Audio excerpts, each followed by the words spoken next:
Thank you very much for doing this. And yeah, maybe you can tell us a little bit about Har Har Mahadev, which is your latest work, and that could be our introduction to know more about you and what you have done in your life. What is the concept with Har Har Mahadev? What was the concept behind the name of the album? And maybe you can tell us a little about the track selection. Well, I mean, uh, in last year and beginning of 2019 and end of 2018, there was Kumbh Mela in Prayag, and I was there for the whole time. And after Kumbh Mela, and of course it was wonderful and a lot of inspiration. And after Kumbh Mela, I did a little tour of India, and I had a few tracks uh, that came on the CD, like the Sectioria and some of the Magnetic Sadhu Trimurti.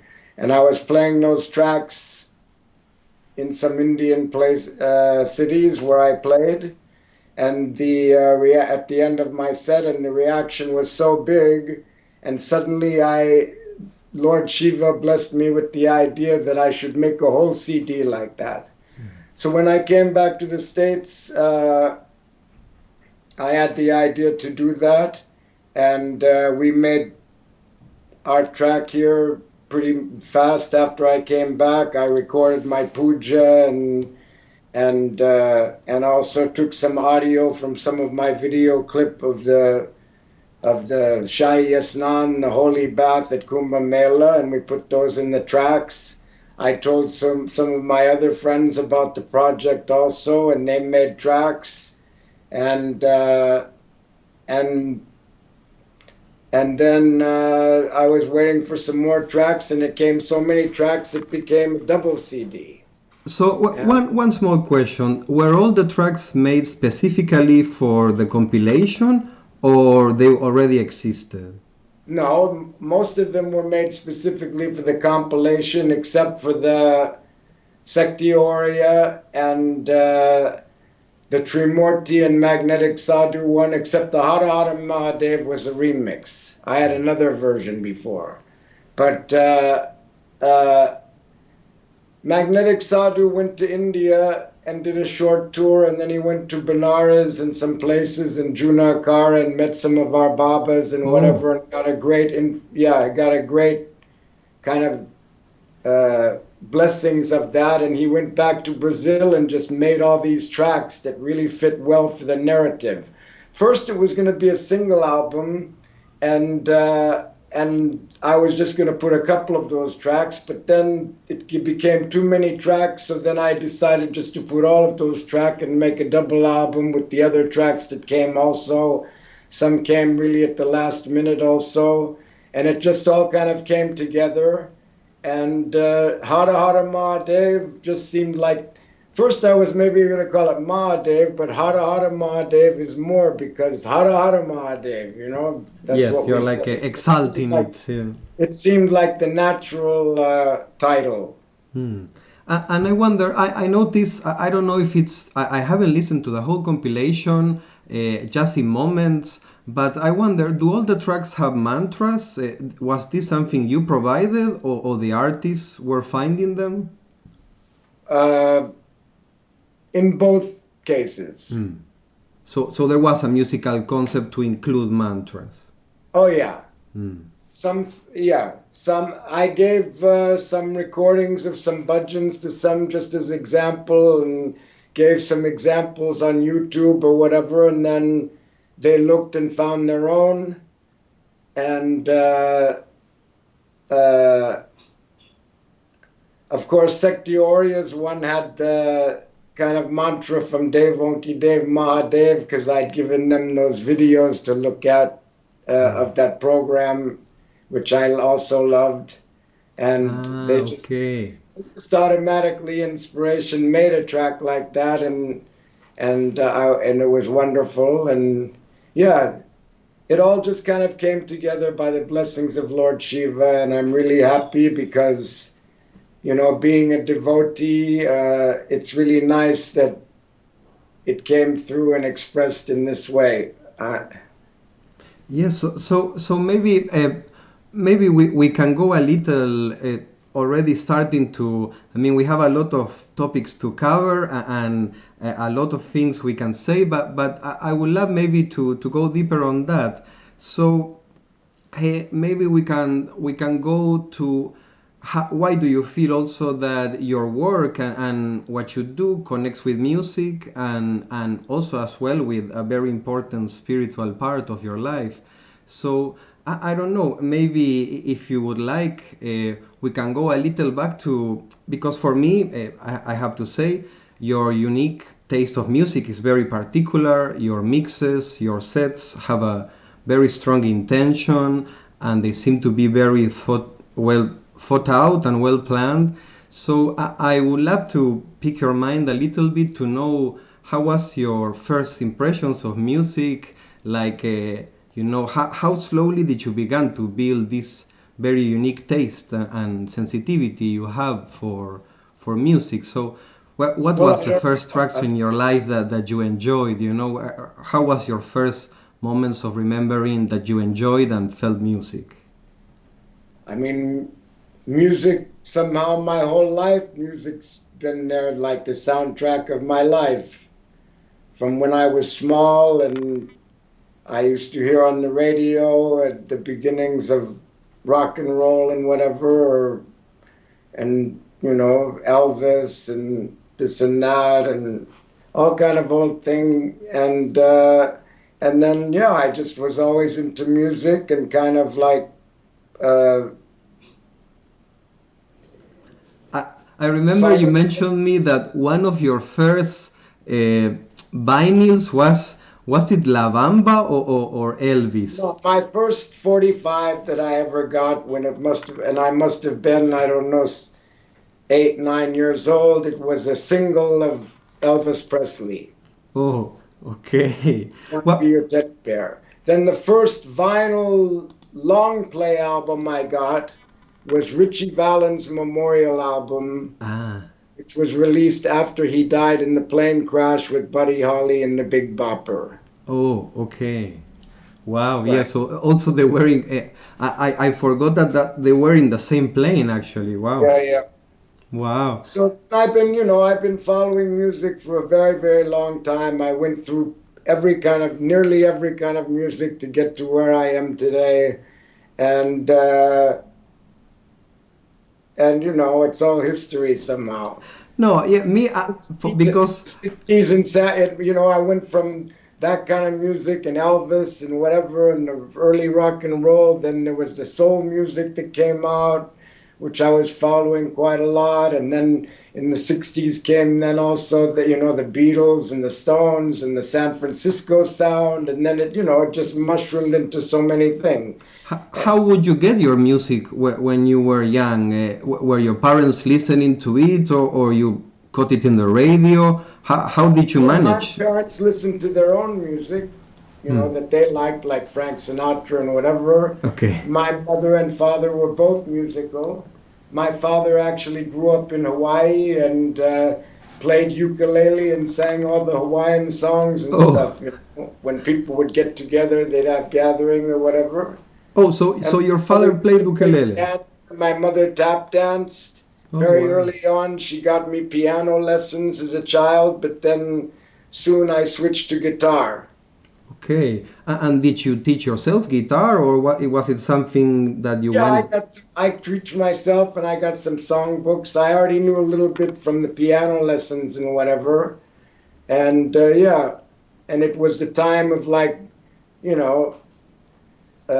kind of the folk music and beginnings of folk moving into electric, and Bob Dylan and this and that. So I learned all the Bob Dylan songs and different things, and it went on from there. Then I went on to write my own songs and stuff. Oh, okay. So wait, the first songs you taught yourself in the guitar were Bob Dylan songs? Oh yeah, the first song learned on guitar was Mr. Tambourine Man. That's a good one. I still cannot play very good Laila. I have tried to learn it a Uh, few times. It doesn't work. Yeah. And okay, so let's jump a little ahead in your timeline. At one point, from what I gather and what you told me, you started to work in a club. I think it was called Avalon in San yeah, Francisco. it was not exactly a club, but it was a big kind of like dance hall auditorium type thing. Not, I mean, I guess you could call it something like a club, but a big club. But it was More just like rock concerts.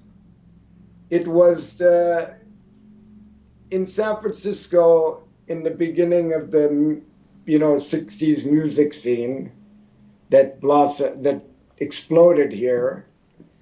Uh, yeah, they started to make some things Family Dog. Ah. And Family Dog and Bill Graham were together in the beginning. But then after a few shows, they split off, and Family Dog were at the Avalon, and Bill Graham was at the Fillmore.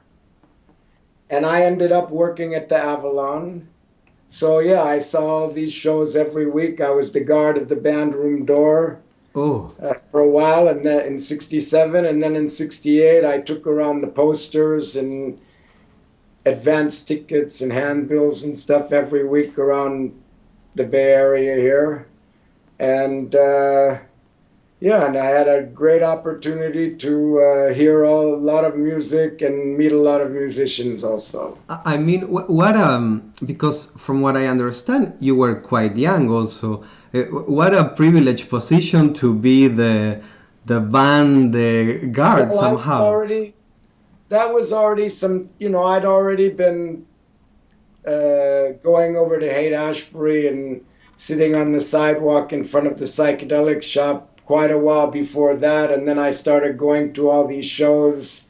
I was lucky because, as I said, I was into music. And there was one group I really liked, and must have been 66 or 60. Yeah, it must have been 66, end of 65.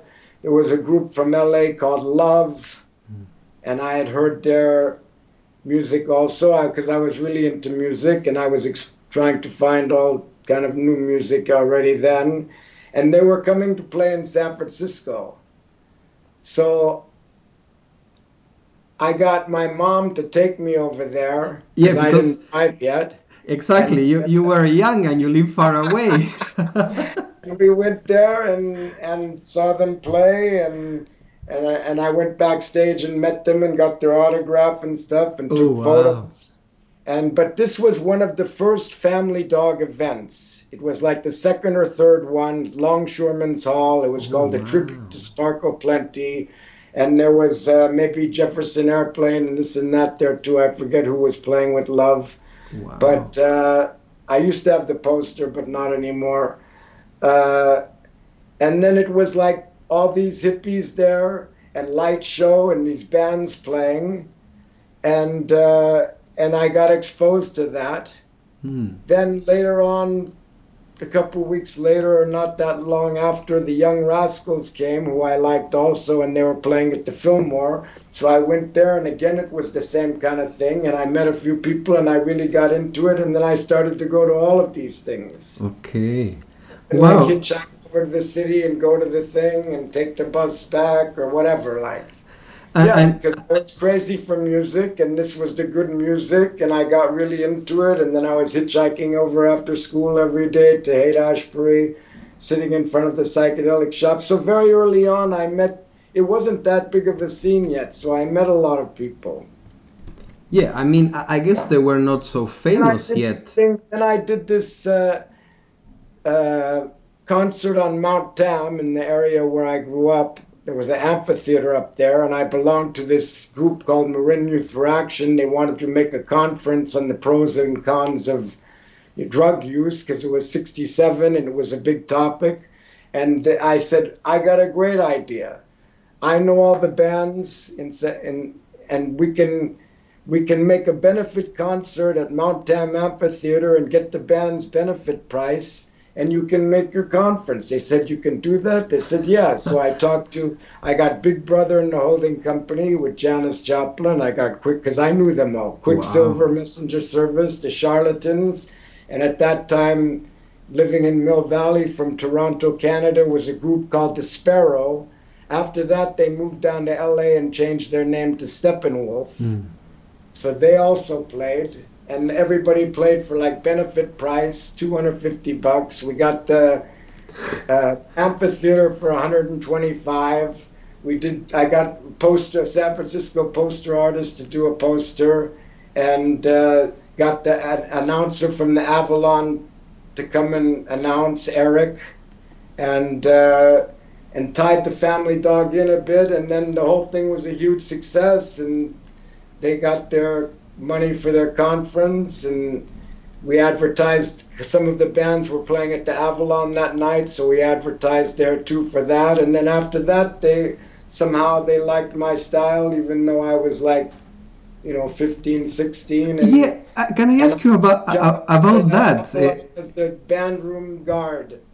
It seems that you had like extraordinary ability to talk yourself into situations at like very interesting and privileged at a very young age, and also a great ability to connect people and become involved in a community at a very young age.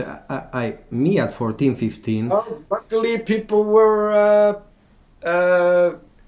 looking out for me and patient with me and not just kidding me like some stupid little kid or something, and giving me some energy, and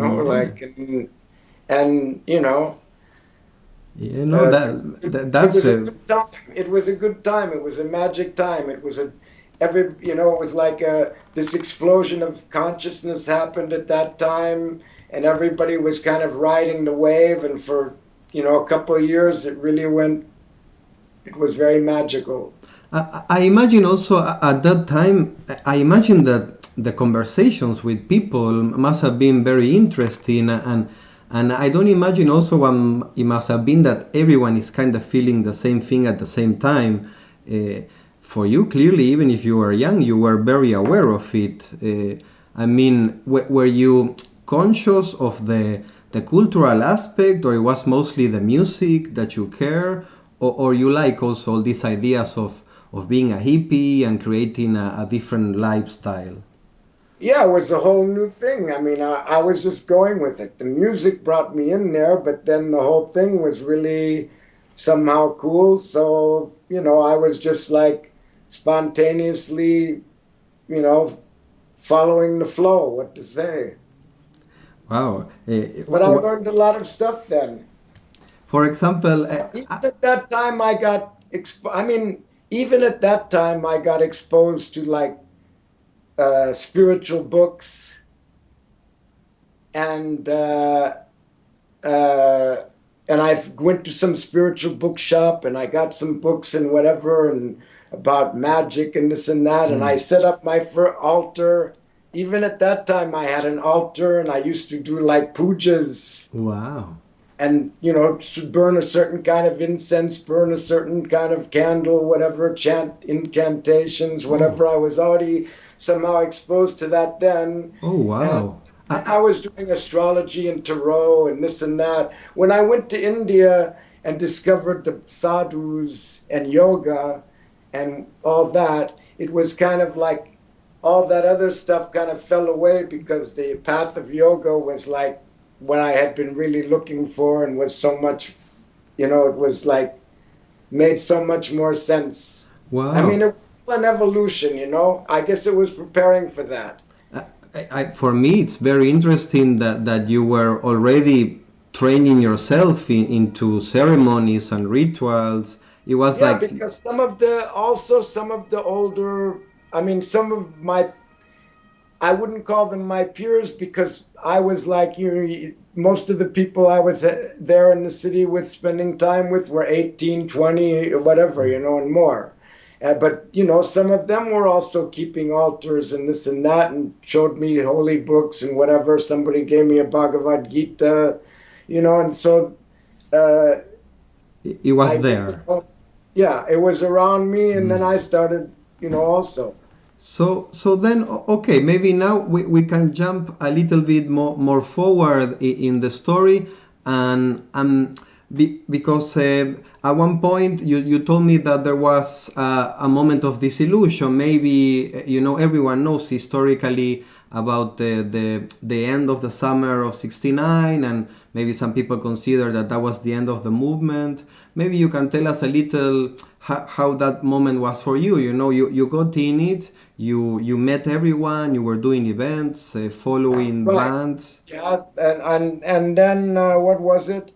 Then I got really into I was really into the music, and I really liked this one band also from Marin County that were friends of mine from the area where I grew up. And then the family dog stopped at the Avalon because they lost a place and they moved to another venue at the beach. But when that happened, I decided to stop working for the family dog, and summer of '69, I worked for a couple months or 3 months as equipment man for this band that I liked, Sons of Champlain. Ah. There was three equipment. I mean, there was a couple of other equipment men too, but we went and then they also let me join, and then we did a tour that summer with Jefferson Airplane all over and we toured all over the Western United States with Jefferson Airplane, and we were in LA also. I went in the studio when they were recording Volunteers of America, so that was cool. We did a big free concert in Oh, Griffith Park in summer of wow. '69. Okay. We were at one cool thing in Oregon, Bullfrog Lake, and I remember it was 4th of July and the fireworks were going off. They played already Sons of Champlain, but then Jefferson Airplane were going to come on, and it was like sunset and the fireworks were going off, and then they came out, and then Grace Slick came out in a Girl Scout uniform, and then they started into Volunteers of America. That was a Oh, great moment also. There was many great moments. wow. Anyway, after the tour of summer of '69, we came back to San Francisco. There had been, it was like the bubble had burst. There had been there had been some murders in the community on Haight Street. There was some bad vibes around. I don't know. A lot of people came in, when it got famous about the Summer of Love. Some other bad kind of people came in to kind of predators, you could say, in a Mm. way, to take advantage of the young hippies or whatever. And somehow the bubble burst and the magic was gone. Right around that time also was this free concert with Rolling Stones and Jefferson Airplane and Ah, stuff in yes. Altamont. Yes. And at that concert, there was a movie also. I forget the name, but the Hells Angels were the security, and then one guy got killed down in the front of the stage, beat to death or something for some reason. Anyway, it was just kind of a omen and a sign of the times, and I decided to go and see the world. That was Uh, when Jimi Hendrix played in San Francisco the first time. You can see he's third billing. Jefferson Airplane, Gabor Szabo. Gabor Szabo was a Hungarian guitarist who was really good. And then Jimi Hendrix. And that was his first appearance here. oh, And I went to that. I got somebody to work at the band room door for me, and I went there and saw that every okay. night. I Yeah. love the poster. Okay, let's go a little, let's move That on. was it, Jimi Hendrix. Yeah. So Yeah, is, here's Eric, ah, who was the announcer at the Avalon and also at my thing on Mount Tam, and next to him is me. God, so I must have been like 15 and a half or something at that are time. you serious? That's you at 15. You look so much older. Wow. Okay. What, with the sunglasses? Yes. Okay. So starting from the far left to the near right, the second person that would be Gil, and the third person is his friend Eric, which was also Yeah, from Family Dog, right? yeah, and then he was also in Goa for many years later on. Ah, what about this? Yeah, this is a photo of the one day I was there getting my posters at the office, for my deliveries and whatever, and they said, "Oh, come, we're gonna all go take a photo in the little park there near the office." Okay. And Jim Marshall took this photo, and yeah, this is the family dog. Like some of the members, not everybody's there, but some of the members are here. Is that LA or where is it? No, that's in San Francisco. San Francisco. All right. Yeah, yeah. And I'm there. Where are you? Yeah, I'm there, kind of like. How can I point? I'm see trying. the girl. I'm trying to. See the girl in the middle with her legs here. Yes. You're sitting down. I'm sitting down right behind her with kind of a white shirt and a. Yes. Next to your pointer, yeah, right. And this is the thing I made on Mount Tam, the poster. this is the event on 67. The event for Marine Youth for Action at Mount Tam Amphitheater in April 1967. Okay. All right. And is this you? Yeah, this is me when I must have been like 16, almost 17 or something, or maybe I was 17. You could have fooled me. I mean, you look like you were playing in a band already. I love this picture. Well, that was the style in San Francisco then. Everybody used to go and buy clothes in the secondhand shop and buy all these old like double-breasted jackets and this and that people didn't wear anymore, and they made a style out of it. That's really, really cool. Okay, so okay, sorry. So there, that was my last picture to move in exactly to the next part. So all right, now I will go back to the camera. All right. So okay, now we are there on the tipping point. You decide to leave USA, and what happens after that? Well, how was your for example? I mean, in those days also I was a smoker, and I told all my friends I want to go to all the places where they grow it and smoke it there, kind of thing. You know what I mean? Yes. So I'd also grown up. I'd also had a Bhagavad Gita somebody gave me, and I grew up seeing photos of my grandfather. My grandfather had been with his parents, my great grandparents, in India already in 1910 to 1912, and he'd been a photographer all his life. And he used to come to my school every year, and they'd have a big audience of all the assembly, and he would show his photos in the auditorium, like when I was in grammar school. And so I grew up seeing a lot of his photos and a lot of them were of India. And also, so I had that interest there too. And I had always planned to go to India, but I first went to Amsterdam, went quickly through Europe. Then I got to Morocco, which I found kind of cool. I stayed there a month. Then I ended up traveling across North Africa to Tunisia. I was going to go to Lebanon, but I went up to Italy and then to Turkey and Greece, Turkey, and decided just to go straight to India instead of going. I didn't make it to Lebanon, although I had the visa already. And then I went overland to India. So, in all those travels, you had planned to go to India, or did you meet someone that told you, India always, because as I told you, I grew up seeing my grandfather's photos, and he had some, he'd been to India a number of times, as well as many other places in the world. Okay, so India was always there in the back of my mind, and also that a Bhagavad Gita somebody gave me made a big impression on me. So, okay, so let's say you finally make your way to India. How was it? Were you on your own? What was the first place you landed? I was on my own, and I went overland through Turkey, Iran. You met travelers though on the way.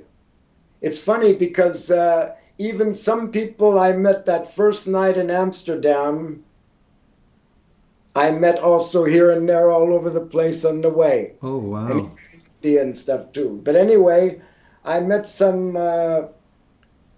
I met one guy in Kabul who told me about Eight Finger Eddie in Goa, and I'd never heard of Goa. Okay. He's on his way back because he'd been there the season before, and at Kolva Beach. Eddie used to live in Kolva Beach. So I went with him I said, that sounds cool. We went from Kabul to Peshawar, took a train to Karachi and got on a boat. They used to have a boat, Karachi, Bombay. So we went Wow. on to Bombay and then stayed How long did it take? I and mean, it must stayed be very that long. maybe a couple days or Wow. something. Okay. Then we went on the boat from Bombay to Goa. Then we went to Kolva Beach trying to find Eddie, but his house was all boarded up. Then somebody told us, "Oh yeah, this was like beginning of February 1970." They said, "Oh yeah, 1st of January, Eddie moved to Anjuna Beach." We said, "Where's that?" He said, "After Kalangut Baga." So we went to Kalangut Baga and walked over the hill and came to Eddie's house. And he had the only house in Anjuna then. There was like 15 people staying there, and or maybe 20. Eddie and Jack used to cook every day. There was no restaurant, no chai shop, no motorbike, no electricity, and it was just, it was very Oh, simple, but very good. so basically, It was kind of like a paradise almost. Then you could go on the beach and not even see anybody, but maybe some other freak. There was a few locals also, but it was much less densely populated than today, for example. uh, and I remember you also told me that in Goa, the locals were different, no? They were more friendly Oh yeah, to because in the foreigners. beginning, well, 10 years or so before that, or 15 years before, it was Portuguese for 450 years. And then 10, 15 years before we came there, the Portuguese had just left. So a lot of the Goans remembered the Portuguese time as like their golden time or whatever, and they were used to having foreigners. In India, when you traveled around in those days, foreigners were kind of rare like us. We were just starting to come. People would gather in groups and just stare at everything you were doing. Wow, yeah, I can You got to imagine. have privacy. But in Goa, they were used to foreigners, so they didn't care. They went about their business. You went around your business. They were very friendly, but they didn't like stand around in groups like staring and whatever. So you felt a bit more relaxed there. So a lot of people used to do whatever they did and go here and there with the sadhus or in Afghanistan or this or that, but everybody would meet Christmas in Goa, and you'd see all the people that you met traveling overland or in your travels. Somehow people would assemble for Christmas in Goa, and then it spread by word of mouth. It was first small, and it spread by word of mouth, and then more people came, and people started to rent more houses, and then eventually people started to rent houses by the year, and restaurants and chai shops opened, and slowly it evolved, to what it is today. So in a way, was Goa your first place to stay in India? No, And Bombay. Bombay. And I So remember arriving on the boat from Bombay, and then, I mean, from Karachi, and then seeing Bombay and the whole crowds there at the bottom of the boat and this and wow, that. It was yeah. quite an experience. The colors, the sounds, the smells, the different kind of peoples. It was quite a flash. So Right. how did you feel the first time you felt Mother I felt India? like I was arriving home somehow. Mm. I Then have I to say that that chaotic nature and stimuli of India is also something that I feel a lot as home. So yeah, I mean, have you ever seen anything like that? Well, I've seen a lot of things. By this time, that was 50 years ago or more. Oh yeah, because for But me, yeah, I ended up staying in Goa for a couple weeks, but then I kind of said, well, this isn't necessarily what I came to India for, and I decided to start walking and hitchhiking down the coast. First, I started with a friend, Sadhu Paul, but we split up after some time, and then I went through Karnataka, and then I went to Kerala and all the places and Supreme Malay and whatever. And then at one point, uh, I got rid of all my Western clothes and got some Indian clothes, and I even left my backpack and whatever in the Oh, train station, and really? and then my shoes, and I got flip-flops, and I wasn't used to wearing flip-flops. And then that thing rubbed in the middle of my toes on both feet.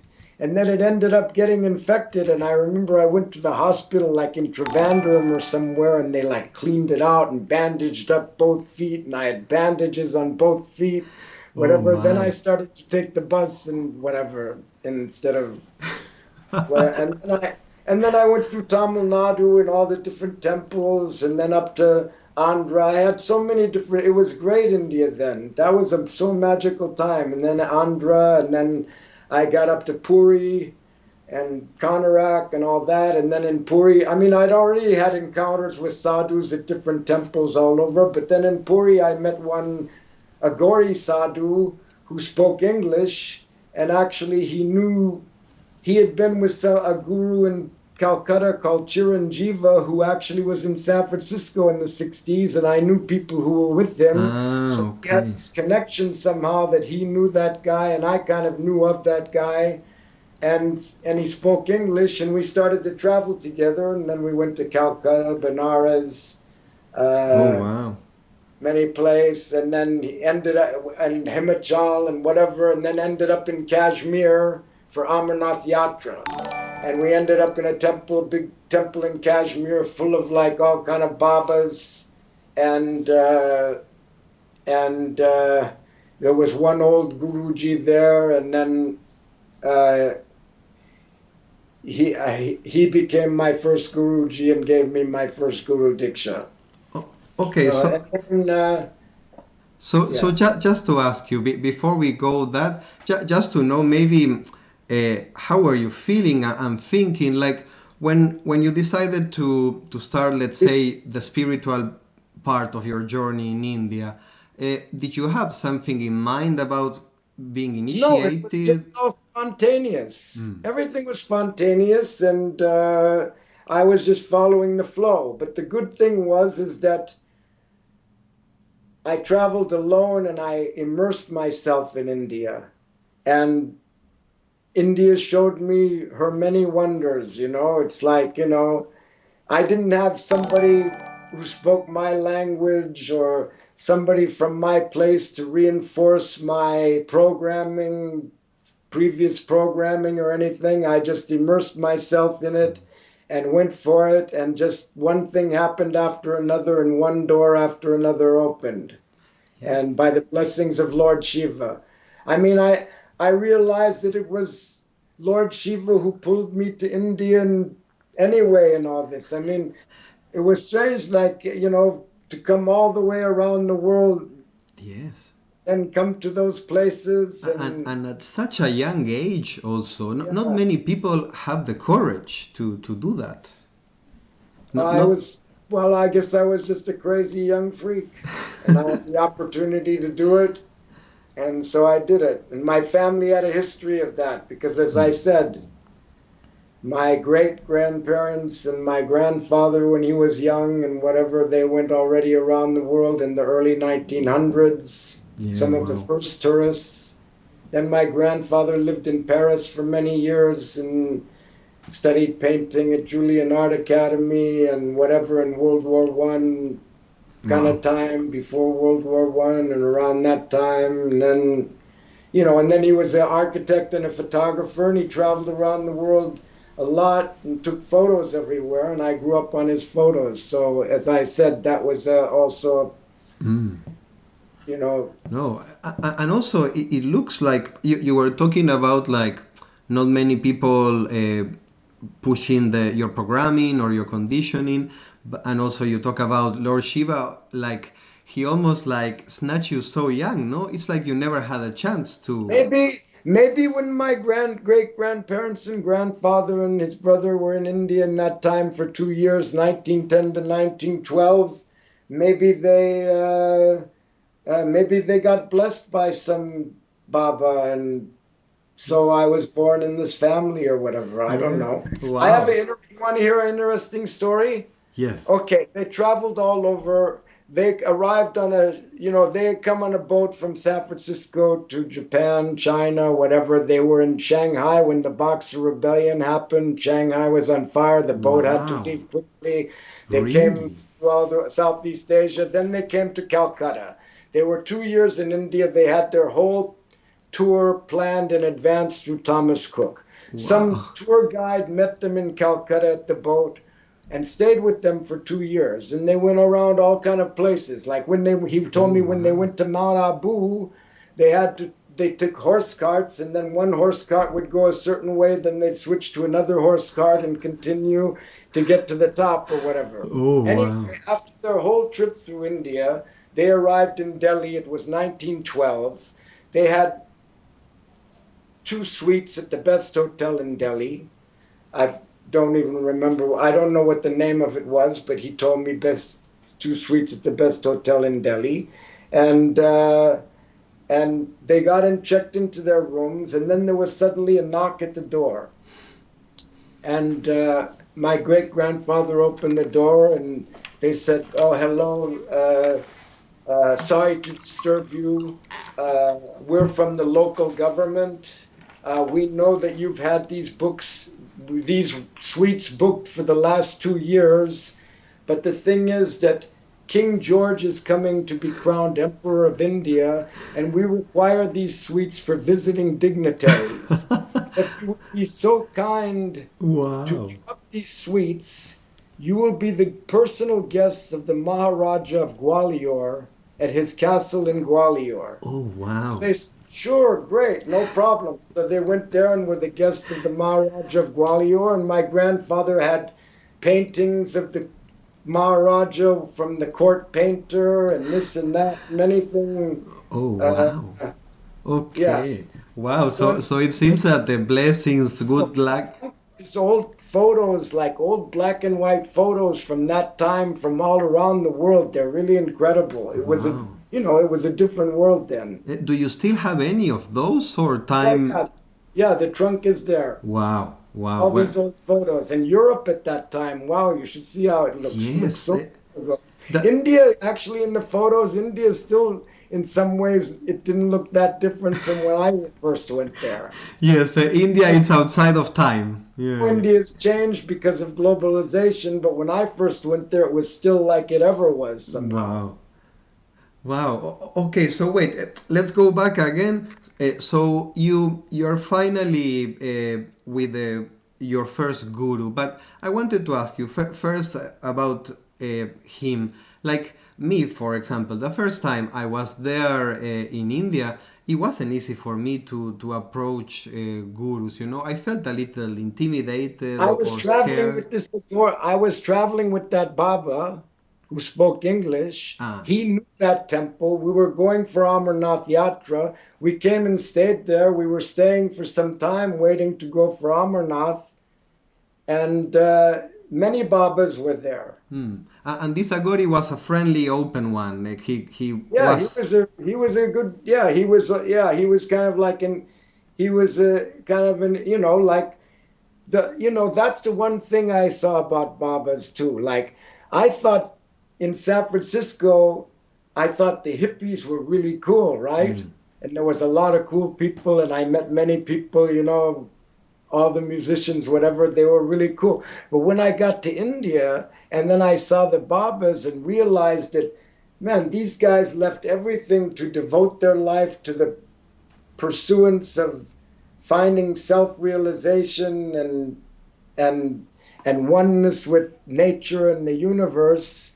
I thought, wow, these guys are really cool. Yeah. You know, Yes. these are the coolest, Yes. So, and many of them are like, like that Agori Baba was cool. He was like an Indian freak. What can I say, Hmm. Hmm. And many of them are. They're cool. So you already felt like you were like-minded. Huh? You already felt at home with Babas and how they I like were.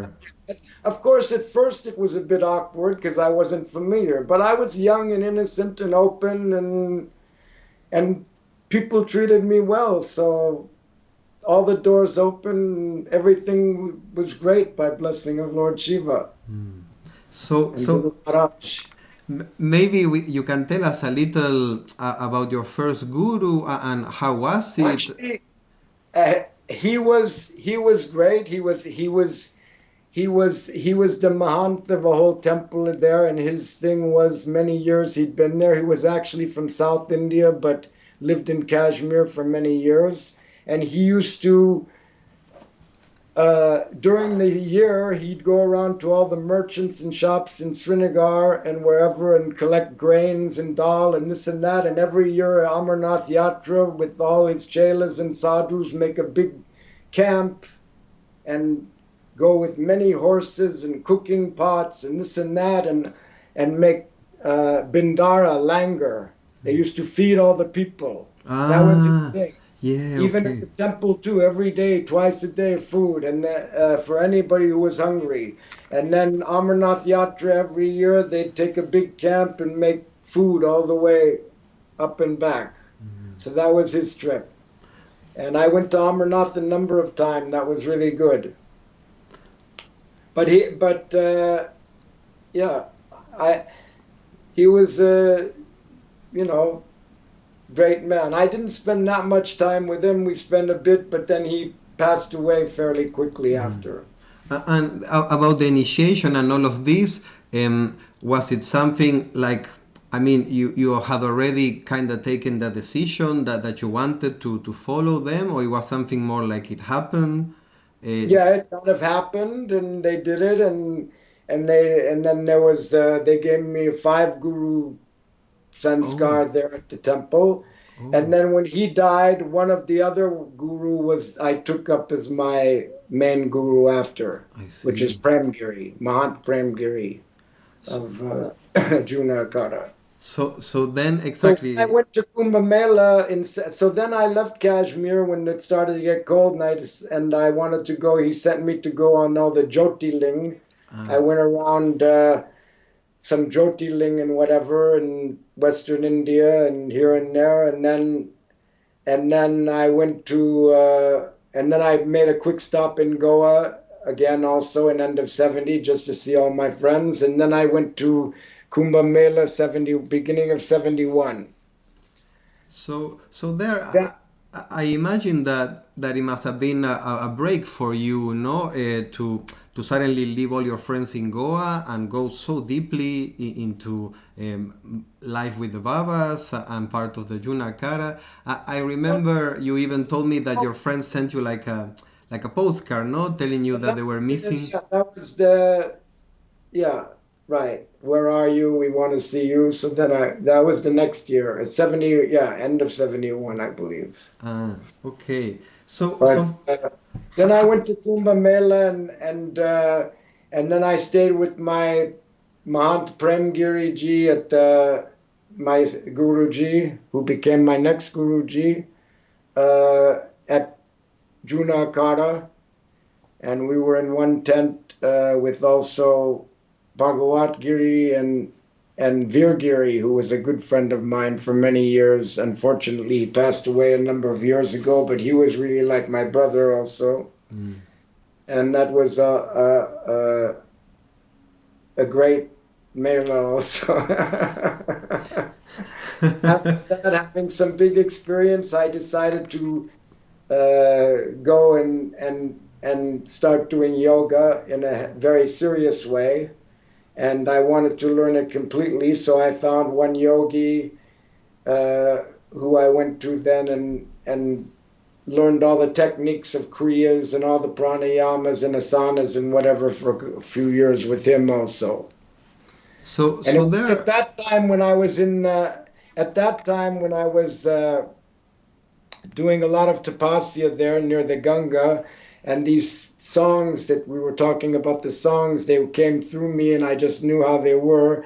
And then that's when they sent me that little card you're talking about. Where Ah, are you? We want to see you, blah, blah, blah.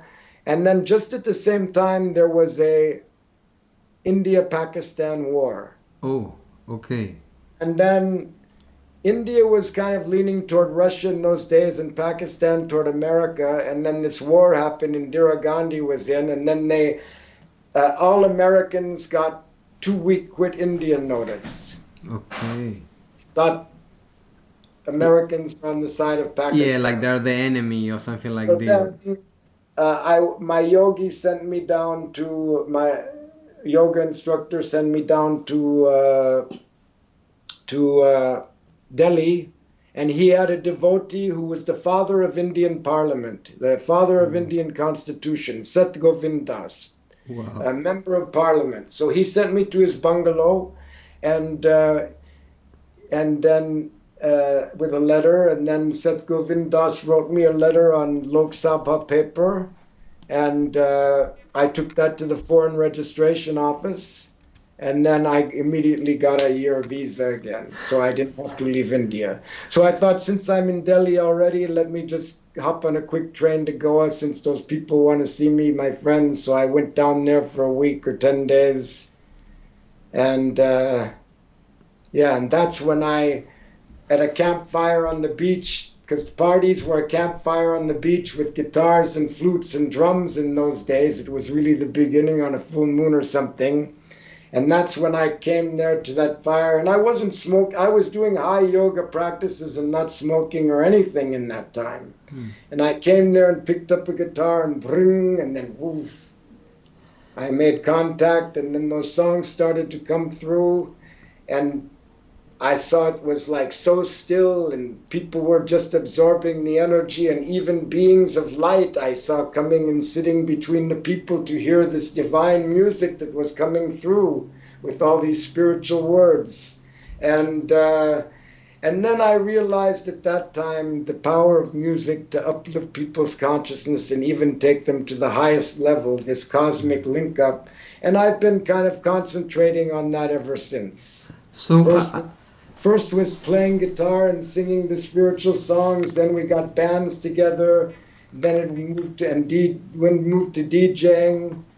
I mean, there was some years, there was some times where it sidetracked a little bit and whatever, but it kept moving forward. Sometimes spiritual uh, attainment is like, sometimes you get like uh, 2 steps forward and 1 step back kind of mm, thing. It's a slow evolution and a slow growing, and sometimes we're not very bright, and you have to make the same mistakes many times sometime before you realize what you're doing wrong somehow. yes, because I mean, after all, for me it's amazing because while you were living through all these experiences, you were also growing up and you were quite young, no? I think you turned 18 in India when you were No, already actually in initiated. Morocco. Ah, The States, when I was 17, I had my 18th birthday in Morocco. okay. I had my 19th birthday in India, and I believe I sent you once a photo of that. Yes, yes. Now, before we move on a little, we are gonna look at some pictures. Maybe we can do that now, and you can show us and tell us more about your first steps with gurus as well. Okay, perfect. So maybe you can tell us a little about this picture. I mean, I had been there for a while, and then he wanted me to go to the photo. He said we should go to the photo studio and take a photo because it'll be good for you to have later. Ah, So he took me to the photo studio, and we made this photo. wow. And he was right. It was nice to have later. Actually, wow, a visionary because I think it was one of the first things I noticed in your altar when you play. Right. Hmm. Okay, so the next picture, I think this is your birthday? Yeah, that was when I turned 19 years old. I was in Juna, in what do you call it? Giranad, near Junagadh in Gujarat, the place of Dattatreya. And Wow. I've been on pilgrimage around in, Rajasthan, Gujarat, Madhya Pradesh. And it was my birthday, and I had been staying at some ashram with these Babas were staying there. Mm. And one of them was the Mahant of the ashram. And I said, "Oh, let's go to the photo studio and take a photo. It's my birthday, and I want to take a photo and send it to my mother in USA." Oh, wow. So they all went with me to the photo studio and we took the photo. Amazing. So wait, did your mother get that letter as well? Yeah. Wow. Yeah. What a surprise. Yeah, I imagine. I, Right. I love the pictures of sadhus because, as we were saying, no, this could be 1,000 years ago, 100, Yeah. or it could be Yeah. today. Really.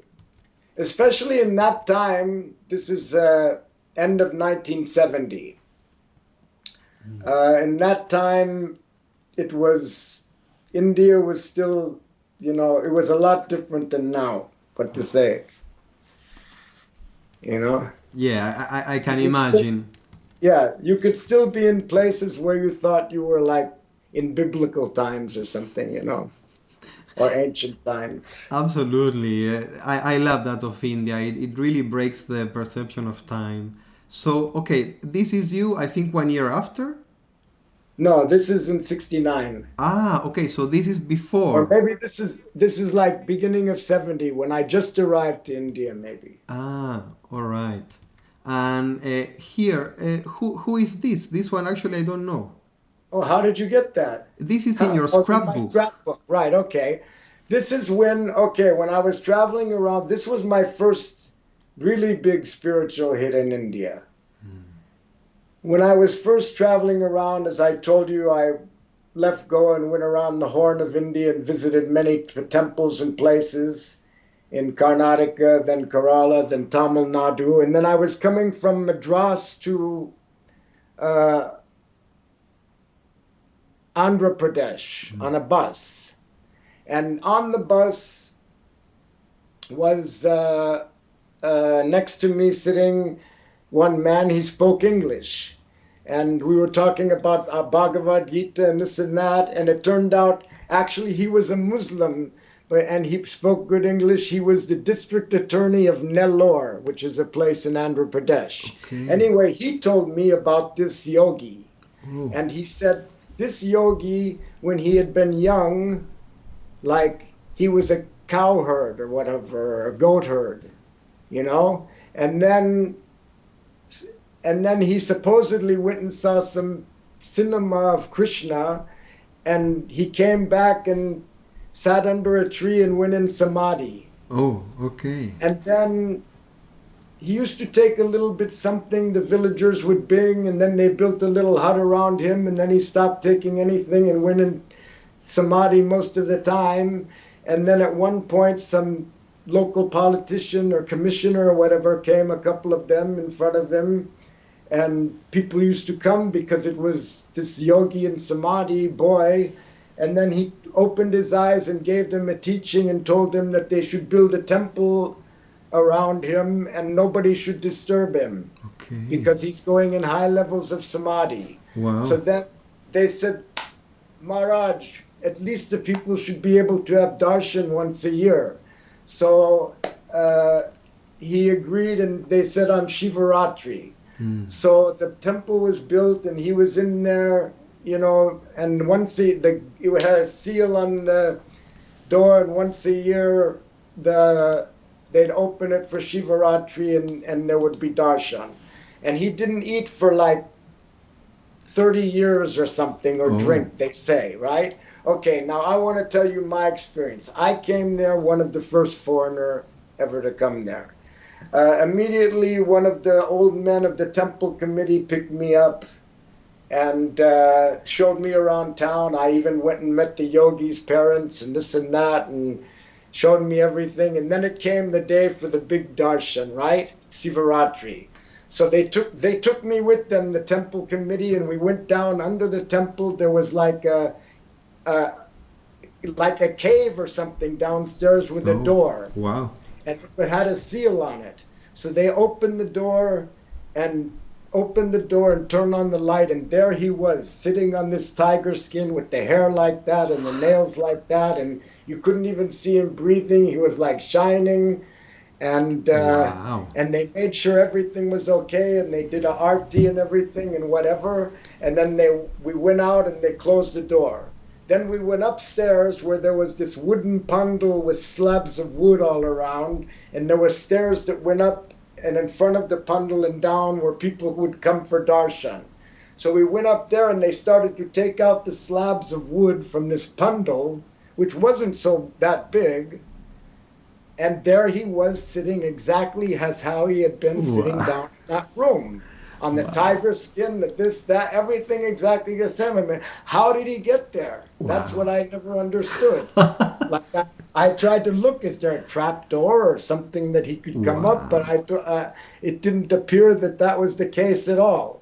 Anyway, then the darshan started and people would come up and down. I had darshan, very nice, and every hour or two they would close it again for 10 minutes and then open it again.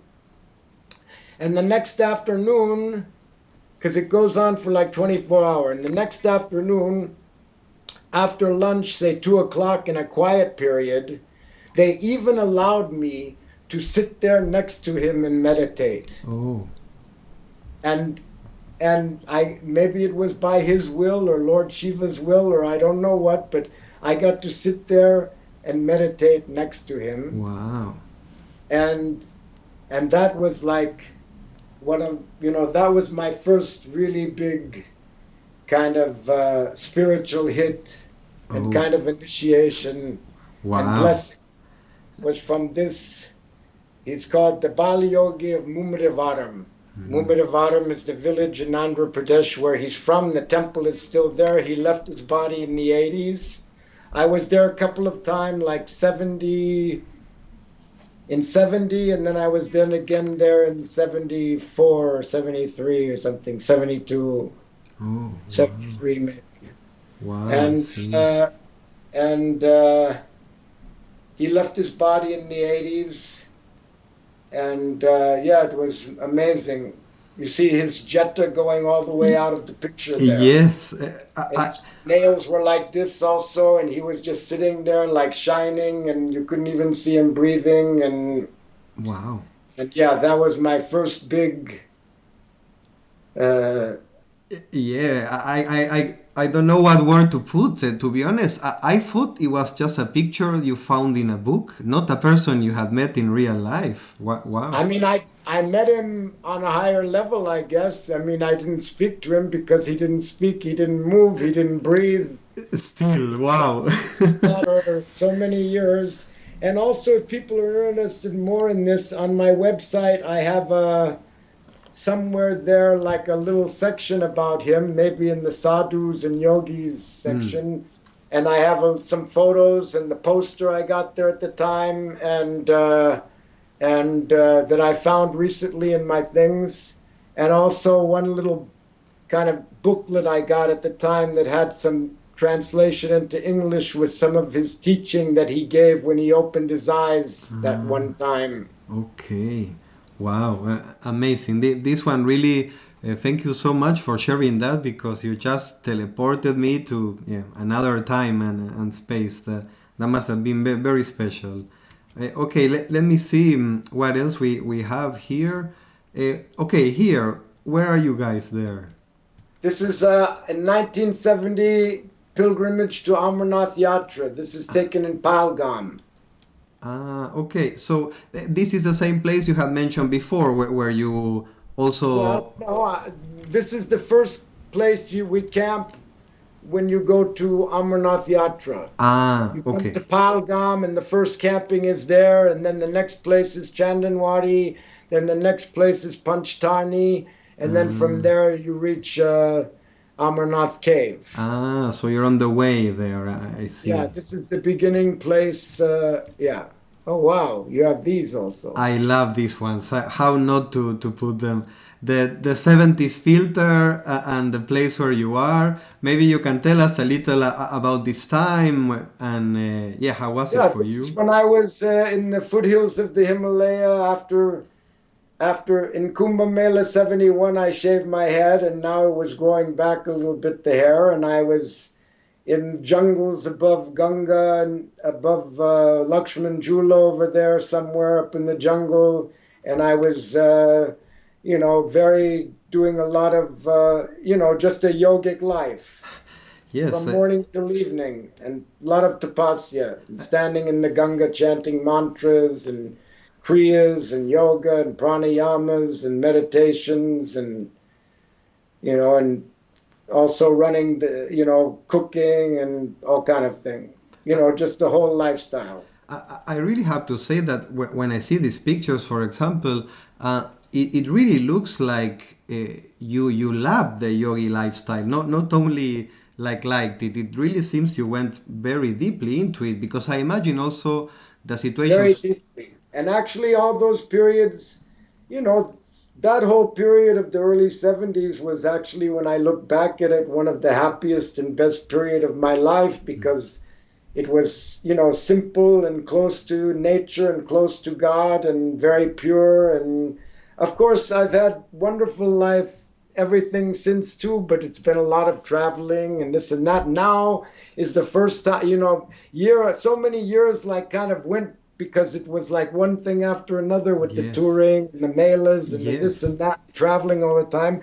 Now that we're here last 2 months with lockdown, I've been actually getting back into doing my yoga every day, and it feels really good because sometime when you're on anyway, I always meditate and do japa and puja and whatever, but to do the full asanas and pranayamas and all that, a couple of hours of program, uh, with my traveling all the time, it wasn't always, possible and feasible. So now with having this lockdown, I've been like doing everything again, and I feel really good with it. Yeah, no, I have to say, still, for me, when I started to meet you and see how you prepare yourself for a party, or then when we were together in Kumela, and I could understand more the inner working of what is also to be there. For me, you were always a very good inspiration and example on how you keep your energy and your routine when you're traveling. I have to say that that must have taken years too, because yeah, as you say, traveling is very chaotic and sometimes a little unhealthy if you don't keep a good routine. Right. Well, if you have having my puja everywhere I go, that keeps me, centered because home is where the puja is. Mm. And then on top of that, yeah, I just have my things that I do, and I try to eat good meal and and do everything in a balanced way. Even though the traveling takes its toll, I try to just keep on top of it by, you know, my lifestyle. Mm. Okay, so wait, let me see what else we have here. To Okay, this is already you have shaved your head and it grew. Yeah, Mm. So already I see that you have a Rudra, so were already initiated here. yeah, yeah. Mm. And then, okay, I don't know if you want to tell us a little just when you met Rampuri and Oh how yeah. was it back then? Okay, you want to go back? When I came to Amsterdam that first night at the dam, I met Rampuri and a lot of other people, and we decided to hitchhike to India the next day.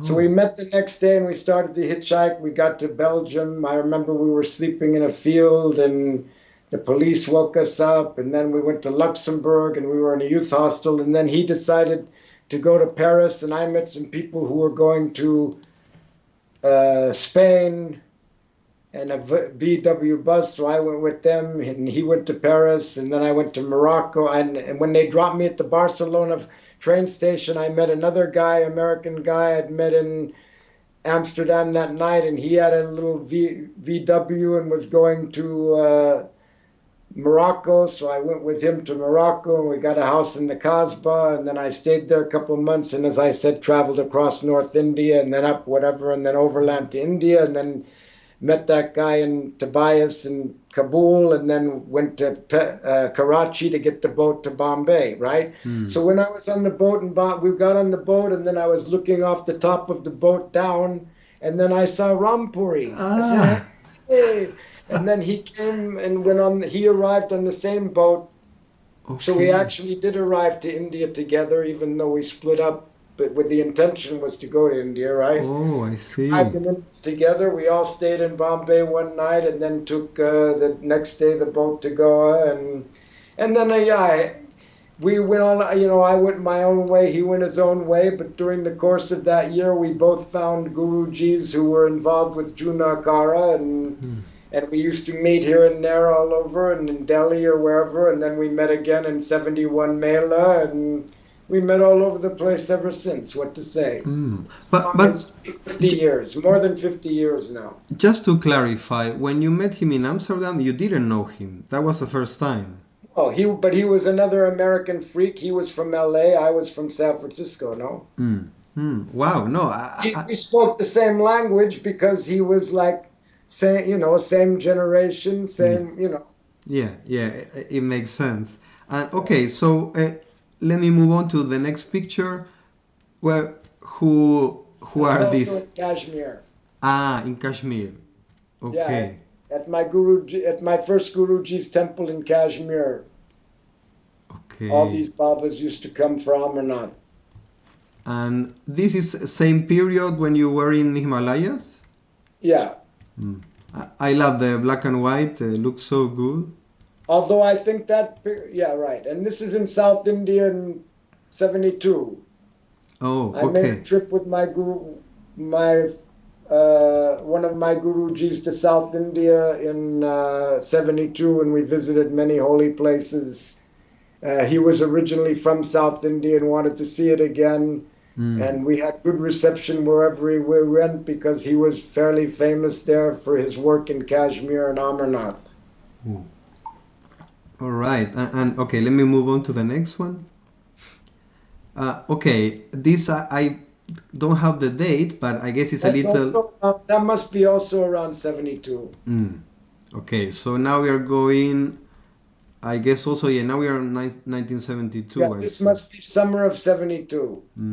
I went back to Kashmir again after doing a lot of thing and this is also in 72 with my yoga teacher.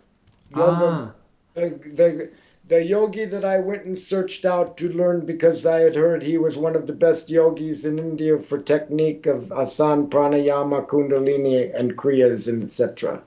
Wow, so that's him. I think it's the first time that I see his face, actually. You have told me about him. He was also, he was a great yogi and had a lot of connections in that area. I met a lot of great saints with him also there, like Swami Chidananda at Shivananda Ashram. We used to go and have lunch in his kutir sometimes. And Yogeshwaranand of Yogniketan. We used to go there sometimes also. Yeah, it was a good time also in that area. There was a lot of saints. Okay, and now we can finally do the jump of where also you started to go to Goa and connected more with the people there. Maybe you can tell us a little more about Eddie.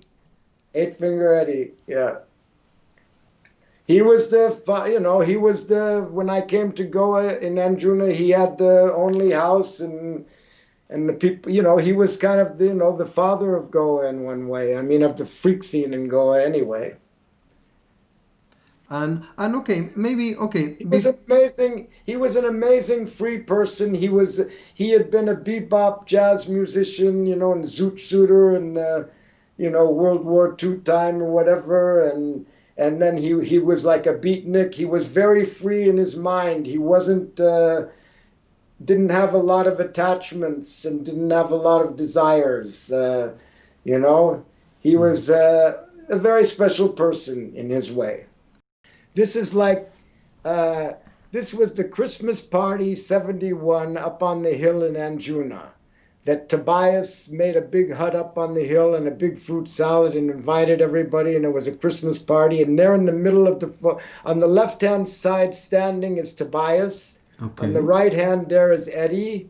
And over here sitting down in the orange, whatever, with the guitar is me. Okay, you're playing the guitar there on the far right. Right. Okay. At one point also something happened with you with music, and as you were describing, first it came through the songs, and this was a big moment for you. but at one point or the other, also you started to play with bands. So maybe you can tell us about what was happening there in Goa, the first full moon parties, and how you got yourself involved more in the Goa Well, just movement. uh, because of music, because of my music and playing guitar, I came to Goa then more every Christmas and whatever, and then met other musicians and and uh, and then one of our friends, and then we used to jam and whatever, and then even we rented we knew some Goan band that we used to rent some speakers from, practice like playing a band, and simultaneously one of our friends went to Hong Kong who had some spare money, and he bought Hong Kong was a duty-free port then, Mm. so he bought like two twin reverbs and a bassman amplifiers and two Stratocasters and a bassman Telecaster bass and Oh, a drum wow. set, and brought them back to Goa. Oh, And wow. then there was a little stage on the beach uh, in South End, Juna, and every full moon they'd bring the equipment out and there'd be jam session. Mm. And uh, and then we wanted to make band also, so sometime we got some equipment and practiced and tried to make songs instead of just jam session. And then at one point, uh, must have been around, in the mid 70s, probably around 76. Uh, uh, the guy who had the amplifiers didn't really want to do it anymore, and so he offered them to me, and I got them. Mm. And then I went to California and brought back a nice mixer. And in Bombay, I had this Roger Drago, who was a big sound man of India till today. He Mm. used to make amplifiers and speakers in his garage in Bandra. I had him build me a bunch of speakers. We made a big sound system, a PA system with the mixer.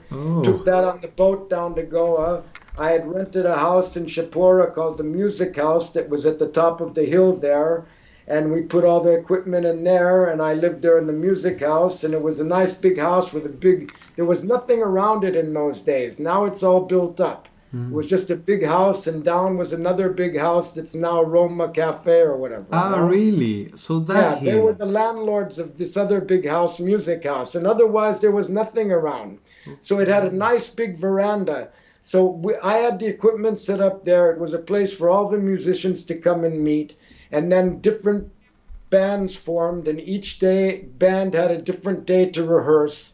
And on Saturdays nights we had played off the porch of the big house. There was a big veranda, and people danced here, and then going down the whole driveway there was like a flea market, and uh, and then on Christmas, New Year, and full moons we had a stage at the beach, and we used to play down at the beach. And even the year 77, 78, we had a party from Christmas Eve till 2nd January at the beach, like more than a week or whatever. Okay. Oh, And wow. we would have live music at night with the DJs in between.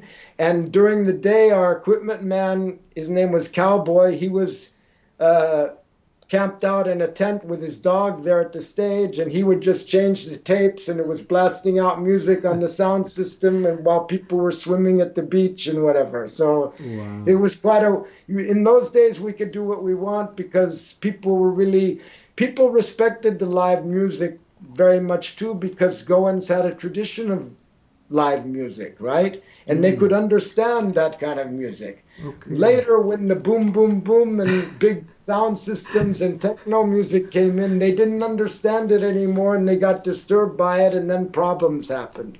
But when there Okay. was live music, there was never any problem. Everybody loved it. Even the locals used to come and watch the bands play. Ah, okay. So I didn't know that. I didn't know that the locals also enjoy the, let's say, the rock era of what was Goa. I And we always didn't thought have that this they were fun because indifferent. in the music house, many different kind of musicians showed up too. It wasn't just rock all the time. I Mm. remember one, just different traveling musicians, or maybe they heard about Goa. They had their little things. There was one called Pan Ra.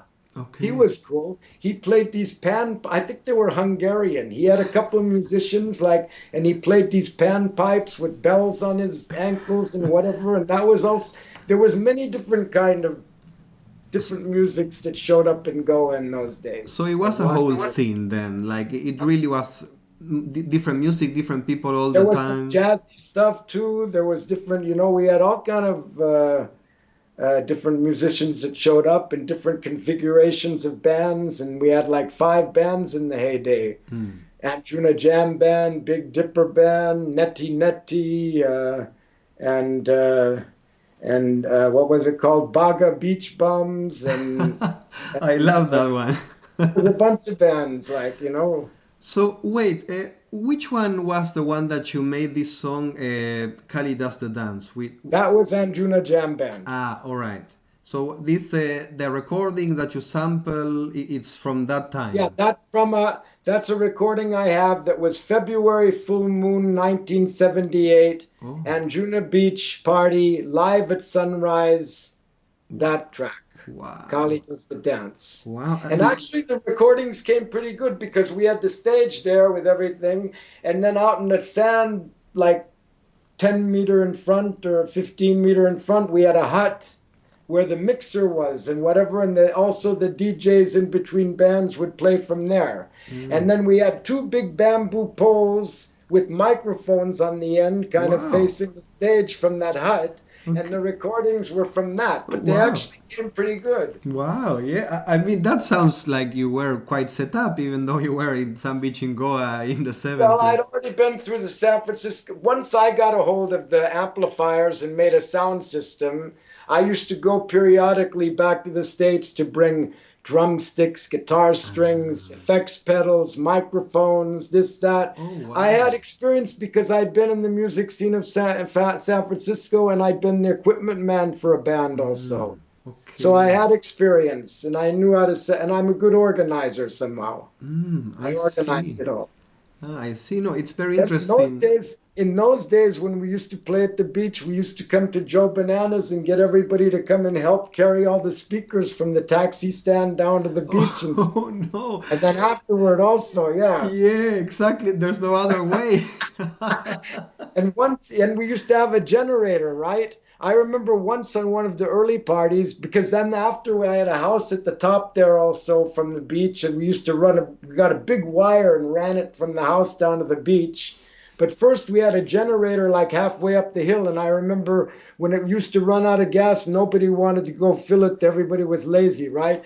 And then one time it ran out of gas, and you say, "No, you go, no, you go." And then finally somebody went there, and the generator was gone. Somebody had just like some locals had just like come with 2 bamboo things and rope and taken it, turned it off and taken it. And by the time we got up there, it was gone. And Oh, after some no. months, it surfaced somewhere and we could buy it back. Like somehow it had surfaced somewhere. Wow. Okay, in some Goa pawn shop of generators. No, it surfaced at some place. I forget. Wow. Wow, wow, that's amazing. So I didn't know that you were so involved even in the technical part of making it happen as well. Well, Uh, who else is going to do it? It was yeah, I mean, who else is going to do it? yeah, I knew no, what was I going guess on. also there I knew everything what came I wanted together. to make. I knew what I wanted to make and I made it. Yeah, exactly. The That's it. so maybe you can tell us a little when was the that break that you told us that at one point techno and electronic music started to happen. How did you get into electronic music also? Were you there Well, in this is India or it in happened somewhere else? 79, 80. I was growing tired of the music scene because some people's bad habits and this and that, and some things were really turning me off about the thing. And then around between Christmas and New Year 79, 80, we had a party at the music house. And while we were playing outside, somebody broke in and like stole everything. Oh, People's passports, some money, the this, that, whatever. not the equipment because it was all out here. And then somebody came to me and said, "Oh, somebody's broken inside and taken everything." So I told them, "Keep playing." And I went to go look. And then I saw there the door was open, the guard was still sleeping, Oh. and everything was gone. And then I came out and I said, "Thank you very much, everybody. Somebody's broken inside and stolen everything. The party's over." And I Mm. stopped the thing and they said, "Let's take everything inside." And then after that, I decided to sell everything to some other people. I sold the equipment slowly, slowly to some sannyasi people and gave them the music house. Oh, And I took okay. a break and I went traveling. I left India even and went to London and States and this and that for a couple of years, traveling around trying to find another place. Finally, I decided there wasn't really another place, and I started to come back again. I came in the monsoon anyway a couple of times just to touch bases, but I started to come back again regularly 83 Christmas. Mm. And in that period of time when I was in London and the States, I started to hear the really first, well, at the end of, in 79, at the end of the whole thing, maybe the first Kraftwerk track or something, I, Robot or something started to come. Yes. But in the 80s, I discovered some of that, what was it, propaganda and and I forget. There was some early on, Eurythmics or whatever. There was some early Ah, like the new stuff, wave the sisters, right? movement. Yeah. Right. Well, anyway, and then when I came back to Goa, I got exposed then to the. I was still into the old music, but then it started to come over this more underground synthesizer drum machine music from Europe, which Mm. they called wave music in Mm. the beginning. Mm. And and then I heard that from my friends, and I thought that's the next thing, and I incorporated some of it into my set. But then people didn't like that; they wanted the old music, Mm. and then I didn't even like the old music anymore, and I ended up selling all my old tapes and just collecting that new music. And then I lost a lot of friends at that point because people couldn't understand. They had always seen me as the quintessential rock and roller, and suddenly here I am going for this electronic music, Mm. which some of them were calling machine gun music, and I don't know, debates,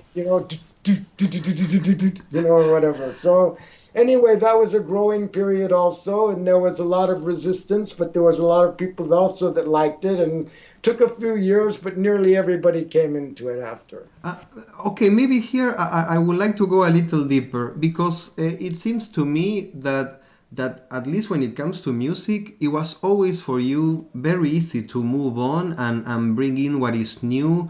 And you have always said in many interviews that you're not into nostalgia. And I also noticed that in your music that is very present. Like I find it interesting. I didn't know that there was for you also like a moment of transition with this. I had never thought about it. But yeah, I mean, how was it, for you to, did you have in mind that this was really the best music you can play in that moment, or it was just what you liked? Did you I don't think know. I that that mean, would become bigger?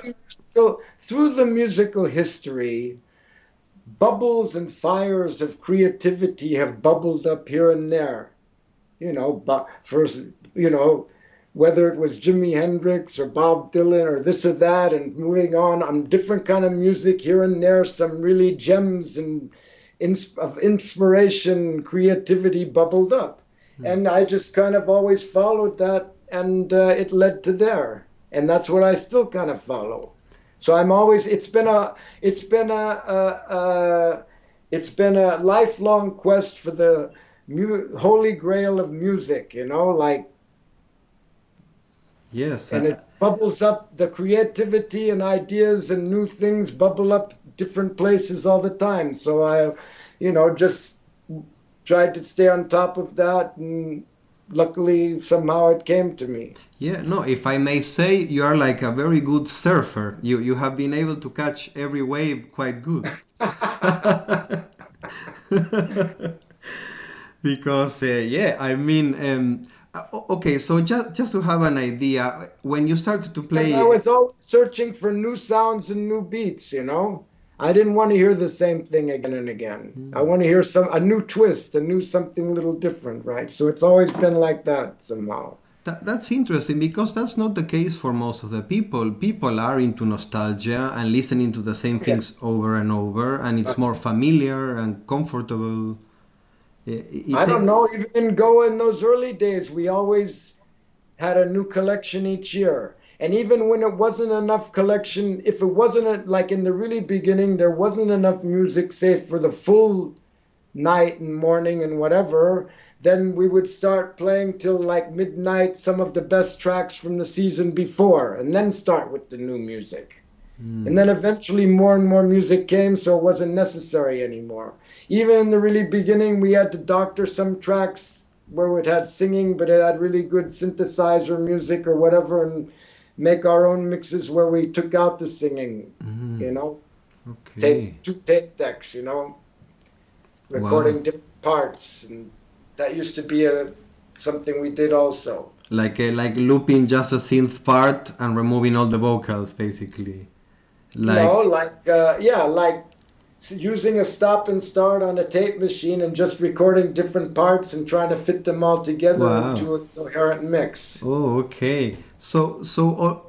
How were you playing back then? Was already that tape? That was on what on tape decks, On cassettes. There real wasn't, tape. yeah, there was Okay. like first it was just tape decks, any tape deck, but then we started to get Walkman Professional and whatever tape deck.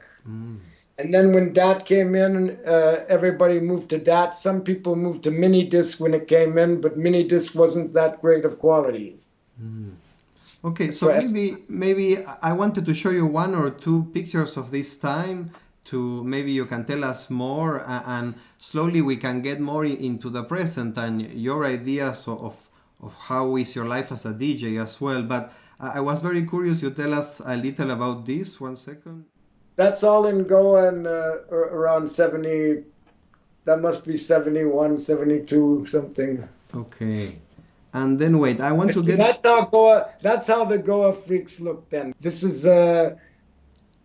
some of the really early Goa freaks: Sadhu Paul, Sadhu George, Sadhu Martha, Sadhu Tom. Okay. Okay, this is you in Bali playing the guitar, if I'm not mistaken. Right, 73. And okay, this is you on stage in Goa. Yeah, this is the Anjuna Jam Band around that time of Kali Does the Dance and whatever. That was the guy who sang also and wrote the song Kali Does the Ah, Dance. all right. And Robert, you're on bass I'm there. there playing bass, yeah. All right. Ah, okay. So this is Here I'm also. also playing bass. This is the Big Dipper Band, which is a Big Dipper Band was these two guitar players were English from South Shields. One of them had been in a group called Beckett, which was pretty famous group at the time. And the other guy was his friend from his town. And they came to first, the other guy came and then he told him about it and he also came. And they used to play guitars and sing harmonies like a kind of like in Everly Brothers kind of rock and roll Everly Brothers. Anyway, All they right. asked me to play bass with them, and this other drummer, this Californian guy, had brought his drum set, and he played. So we got him to play drum, and that was the Big Dipper Band. All right. That's also on the beach in Anjuna, in 78 or something, 77, 78 season. Amazing. And this, This is Bumshankar Baba. I think, Some is a famous from I met Goa, him no? in Kashmir in 1970, and I used to meet him all over the place. And he came to Goa many times, and he was really a cool Baba, a Nath Baba. I love this picture. Later, he became a Mahant of his guru's temple Oh, near between Ajmer and Pushkar at the Nath Ki Bagisha, okay. the Nath Garden near Seven Seas Police Station. Oh, He was a great Baba. wow, nice. Okay, Bumshankar. this is the calendar. Oh yeah, this was the calendar we made in 1978 on January 1st, 1978. We gave it away on the party. I like very much. I would like to make a jump into the future that you kept the tradition of doing calendars. Here is the one from Har Har Mahadev. Oh yeah, And all right, moving on. Okay, here, yes, finally. So, is this the first parties with electronic music, or is my impression wrong? This is like not the first parties, but this is in the real heyday. Mm. Uh, this is like in the peak, or or beginning of the peak. What year was this? Must have Uh, been a, I can check on the maybe picture. 91 or something. I don't know. I forget. Mm. Anyway, yeah, this is was a really good party. Mm. This I- was a costume. What was it? There's a video of this that Anders made too, because people wore costume. Maybe it was Bill's birthday party okay. in What South End, Juna in the Coconut Grove. is this My Anjuna favorite also? place for parties. This was in Anjuna. Sorry, I couldn't catch the last one. Yeah, South End, Juna, Coconut Grove. Now Oh, there's all chai shop and stuff there, but that was the best place for party. wow, yeah, it looks amazing. And there's a lot of familiar faces in that photo. Here was the party in Arambol, This is Arambol. at the lake Okay. in Arambol. Yeah, once we had party also a couple Wow. times. So there used to be parties in Arambol. Wow, I didn't Yeah, know. I thought it was always off limits for parties. Yeah. no, once there was a really good party there. Hmm. And okay, this also is Anjuna. This is like over there in Shapura, up from Disco Valley along the beach. Ah, In that okay. kind So of like, coconut. what is Bagat or no?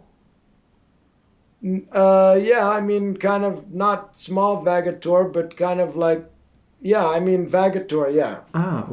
Vagator up from Disco Valley. Wow, wow, Toward the beach. amazing. Disco Valley's a little bit back inside here.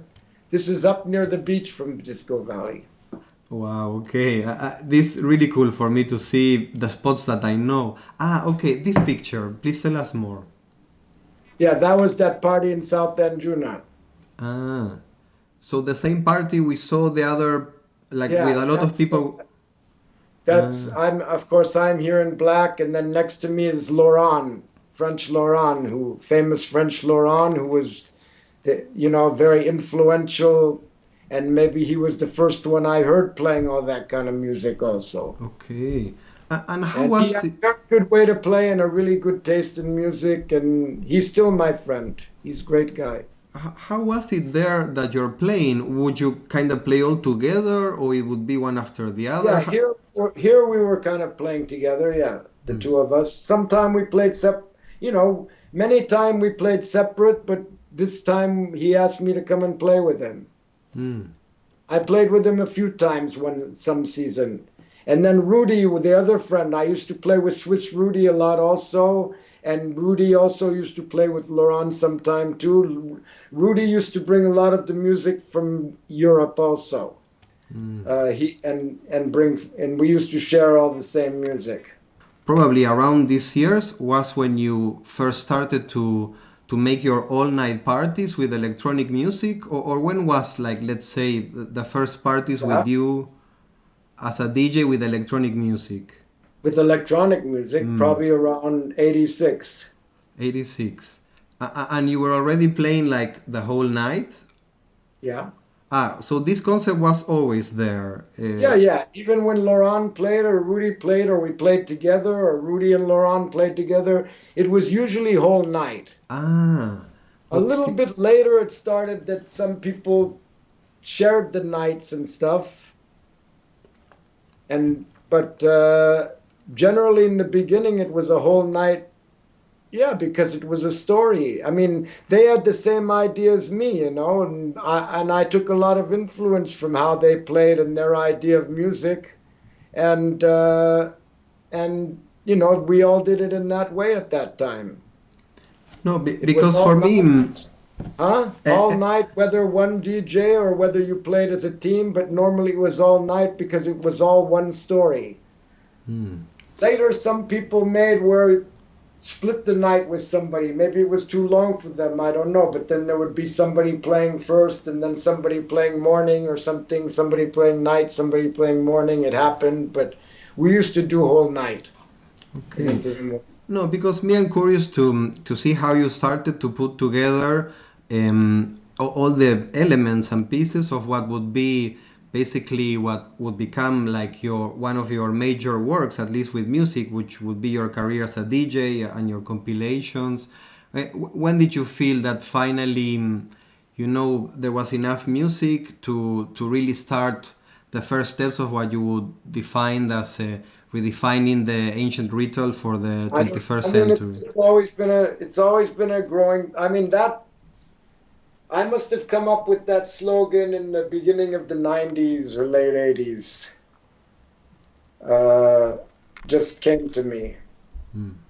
And it was a good slogan, and it wasn't the 21st century yet. It was still the 20th century. Oh, yes. Yeah, yeah, that's correct. Yeah. Right. And yeah, I mean, it was just always growing, and we just had a new collection every year. That was one of the rules. Another rule was that I had was don't play, two songs in a row by the same group. Usually have two songs in between before you play the same song again. Sometime that rule has been broken, but not that much. But that was one of my rules in the beginning. And it was always just taking all the different pieces and putting it together in a story. And this, like the glass bead game. Maybe you can tell us a little why you make reference to this the book from Hermann Hesse, no, the glass bead game. Maybe you can tell us why you mention it now. What is the Well, I mean, that's a very deep book, and it's about the future where after, well, anyway, it's a deep book. You have to read it. But the glass bead game was a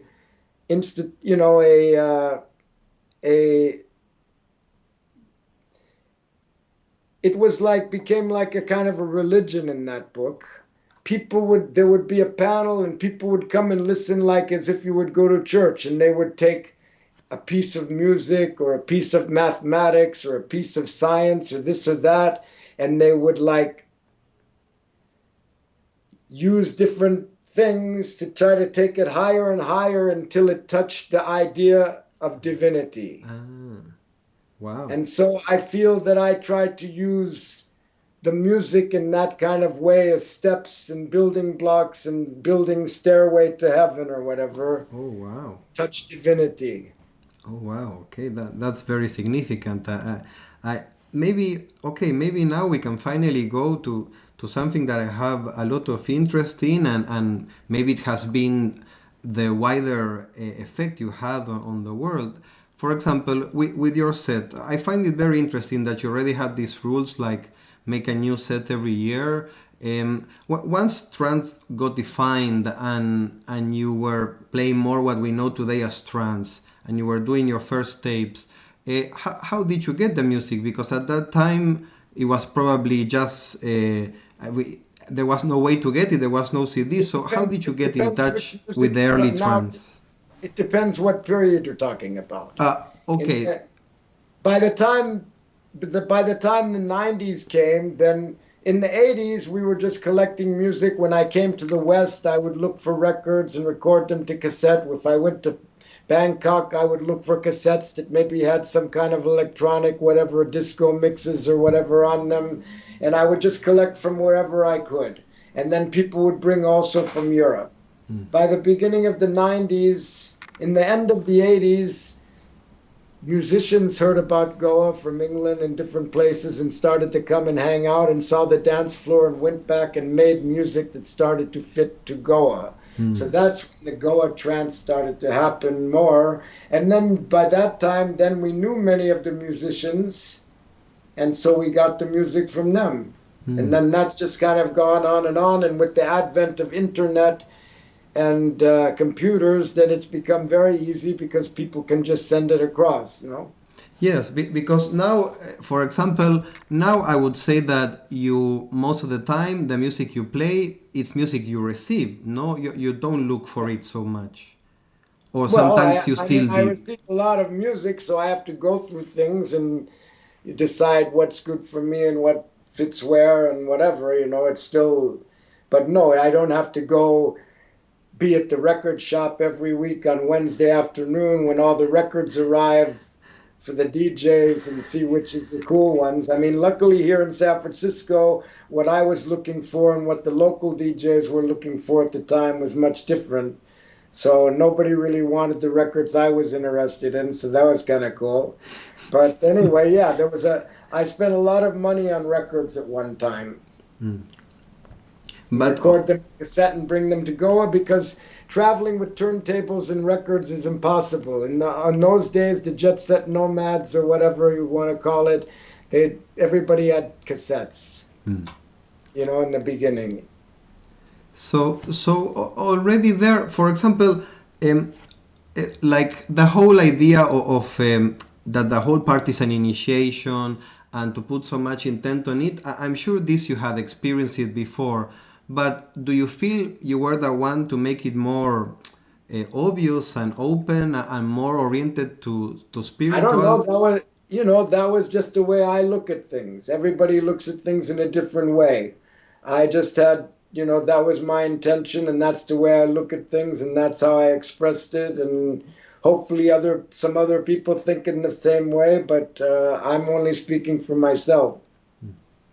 And I'm very curious to ask. Maybe this is a jump into the future, or already when you were more settled as a DJ. For me, it was very very fundamental.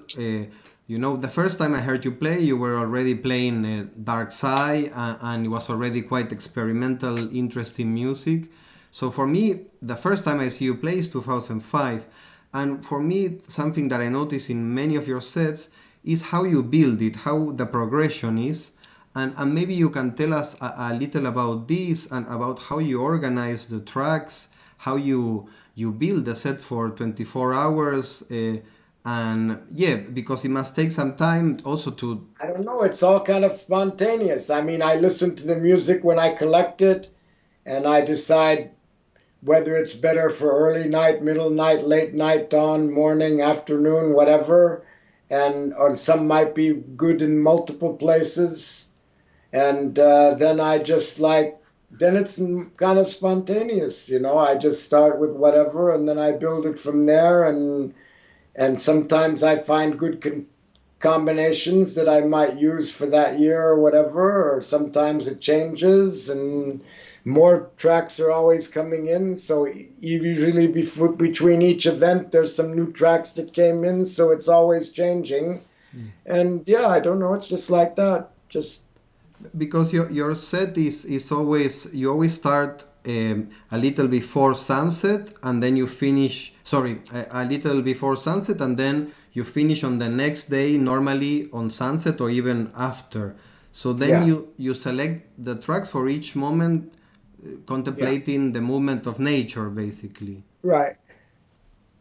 Okay, and then, for example, I don't know, just one opinion to understand, because for me, when I was looking at all your mixes and all your charts, for me, it seems that you always like really different and more intense music.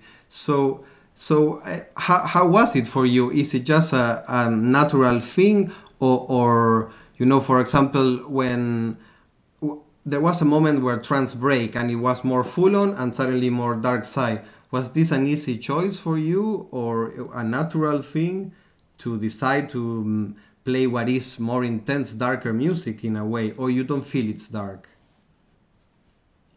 Uh, well, some of it's dark, not all of it's dark.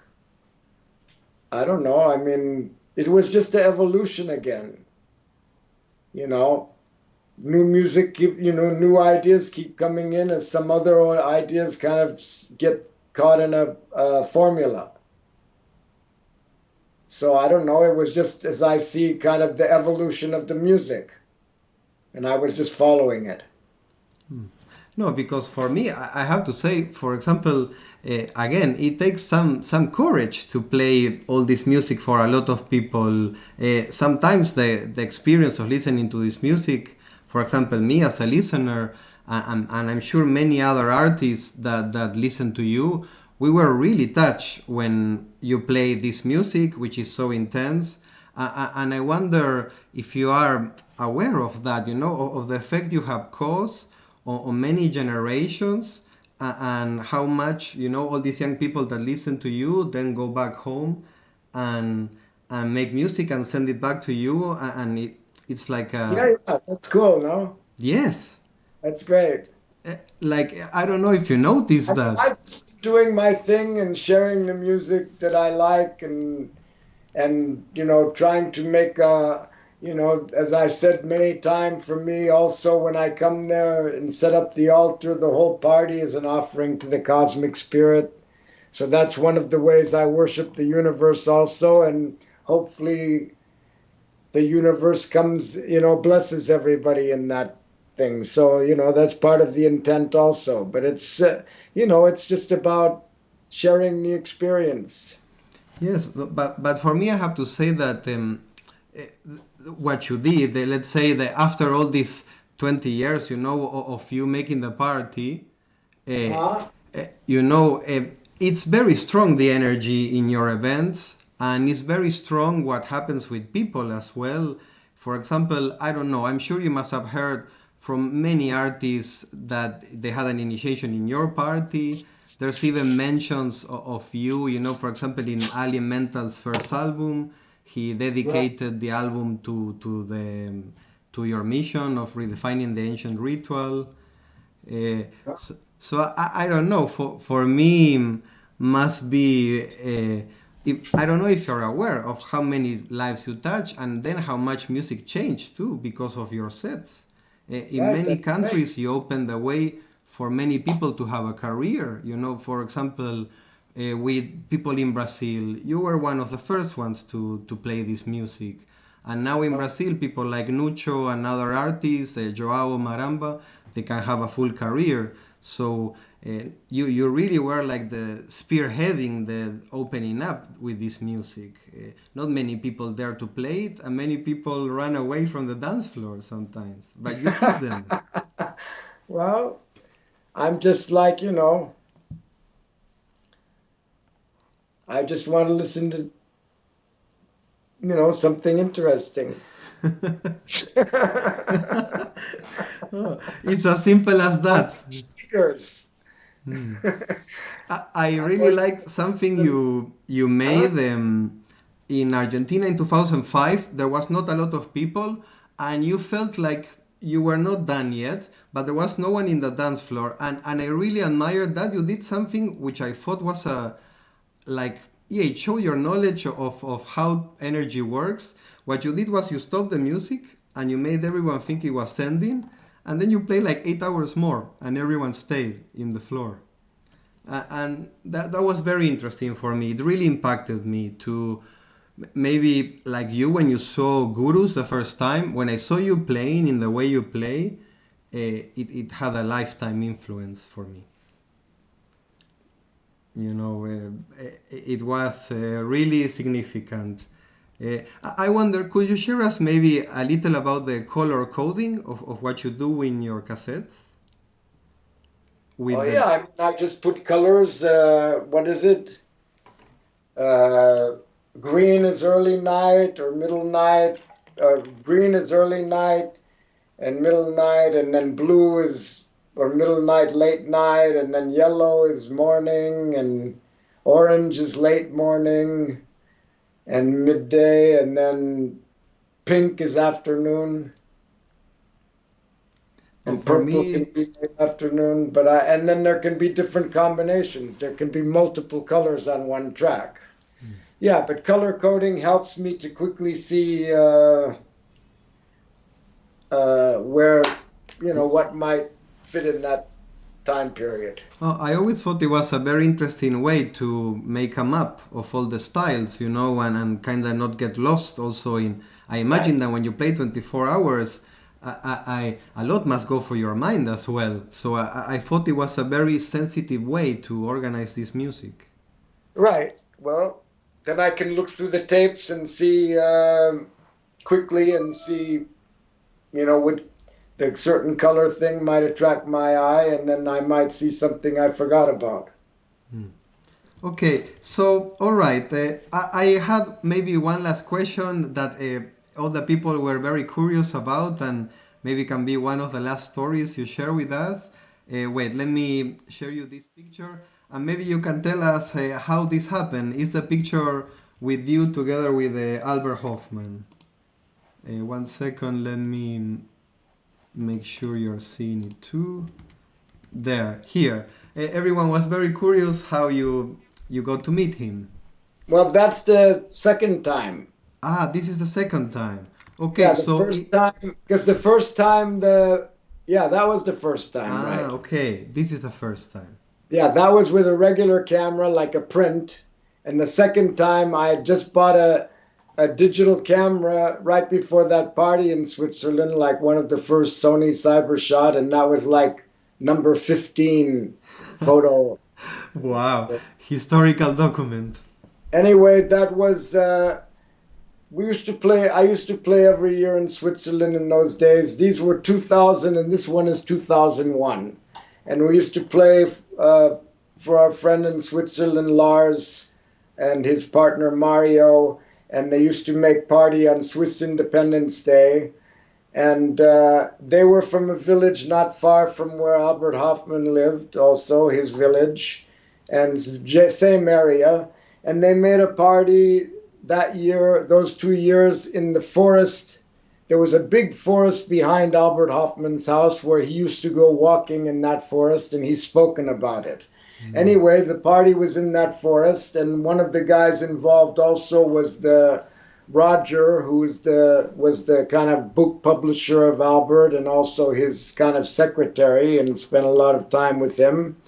And in the morning, the first time, he said he's going to go and bring Albert. So we didn't know what to expect, but he went and brought him, and he came and, said hello, and we spoke, and then he looked at the party for a bit, and then he didn't stay that long the first time, and then Roger took him home. Well, the next year, in the morning, he said he's going to go get Albert again, and he went and got Albert, and Albert came back, and this photo was from that time, and then he ended up staying in the party for some hours. He first visited in the DJ booth. There's also a video a short video that was taken on my camera. I wish they would have made longer, but of him in the DJ booth. And then after, he went to the side of the dance floor and sat on there was some kind of like benches and over there on the side, and he was sitting on the bench, and our friend Misha here, who's also in the photo back there, was over there sitting with him and some other people, and people were talking with him and getting autographs, and he stayed quite a while, and yeah, it was really great. And second time he came, it was like we were old friends, It was great. You can see how he looks there. It's super. Yes, I love the picture, and I just realized that it's true. In his books, he talks about walking in a forest. So that was the forest where you played. Yeah, and wow. And then after that, when they had the symposium in Switzerland for his 100th birthday, they contacted us and wanted us to come and play the birthday party. So we came there and also made a track. And there was a CD especially for that symposium and his 100th birthday, and we made a track on that CD for Happy Hoffman 100. And at the party, it was in a boat, because it was winter in Basel, and it was in a boat in the harbor and downstairs. And I remember finally around sunrise, we played that Albert Hoffman track, and it was magical. People came thanking from the audience and stuff when that one came on with his voice and everything. Wow. Yeah, he was a great man, and we were lucky to meet him several times and speak to him on telephone also a number of times. Did he happen to give any opinion on the music? I think he liked the music. I mean, yeah, I think I gave him a set of tapes and stuff too. I mean, I think he saw the, possibilities, about, because he was also interested in traditional cultures and how the sacrament was used in traditional cultures and traditional cultures had their rituals, and and So he got it. He understood what you were yeah, trying to he do. understood. And even the last time I talked to him on the phone after the symposium, because in the symposium there were so many people around him that we couldn't get so close. And then he had just had a hip operation, so he was not that well, and he was on crutches, so he didn't come to the birthday party, obviously. And then after we left Switzerland, but then I called him and apologized for not meeting him and this and that, and wishing him his happy birthday and whatever. And then that was the last time I spoke to him, and he told me, I was really surprised. He said to me, I want to thank you for everything you've done for me and my problem child. Yeah, And I wow. was blown away by that. And I Yeah, said, well, wow. we have to thank you, you know. Yeah. Wow, yeah, wow. What an honor. Wow, yeah. Man, great man. That's yeah, no other than Albert Hoffman talking, yeah, and thanking you for his problem child. Yeah, wow. What a moment. Was that the last time you kept in touch after that? Yeah. Then Hmm. I think he passed away a couple of years later. I didn't go back to Switzerland again for a long time till a couple of years ago, somehow, because my friend who used to throw the parties there moved to San Francisco, Okay, and wow. he still lives here. Yes, I remember they did Dropout Records, no? Right, exactly. Yeah. That's where that CD came, also the tribute for his 100th birthday. Okay, and then maybe like one last question that for me has a lot of significance, and maybe we couldn't touch more about it.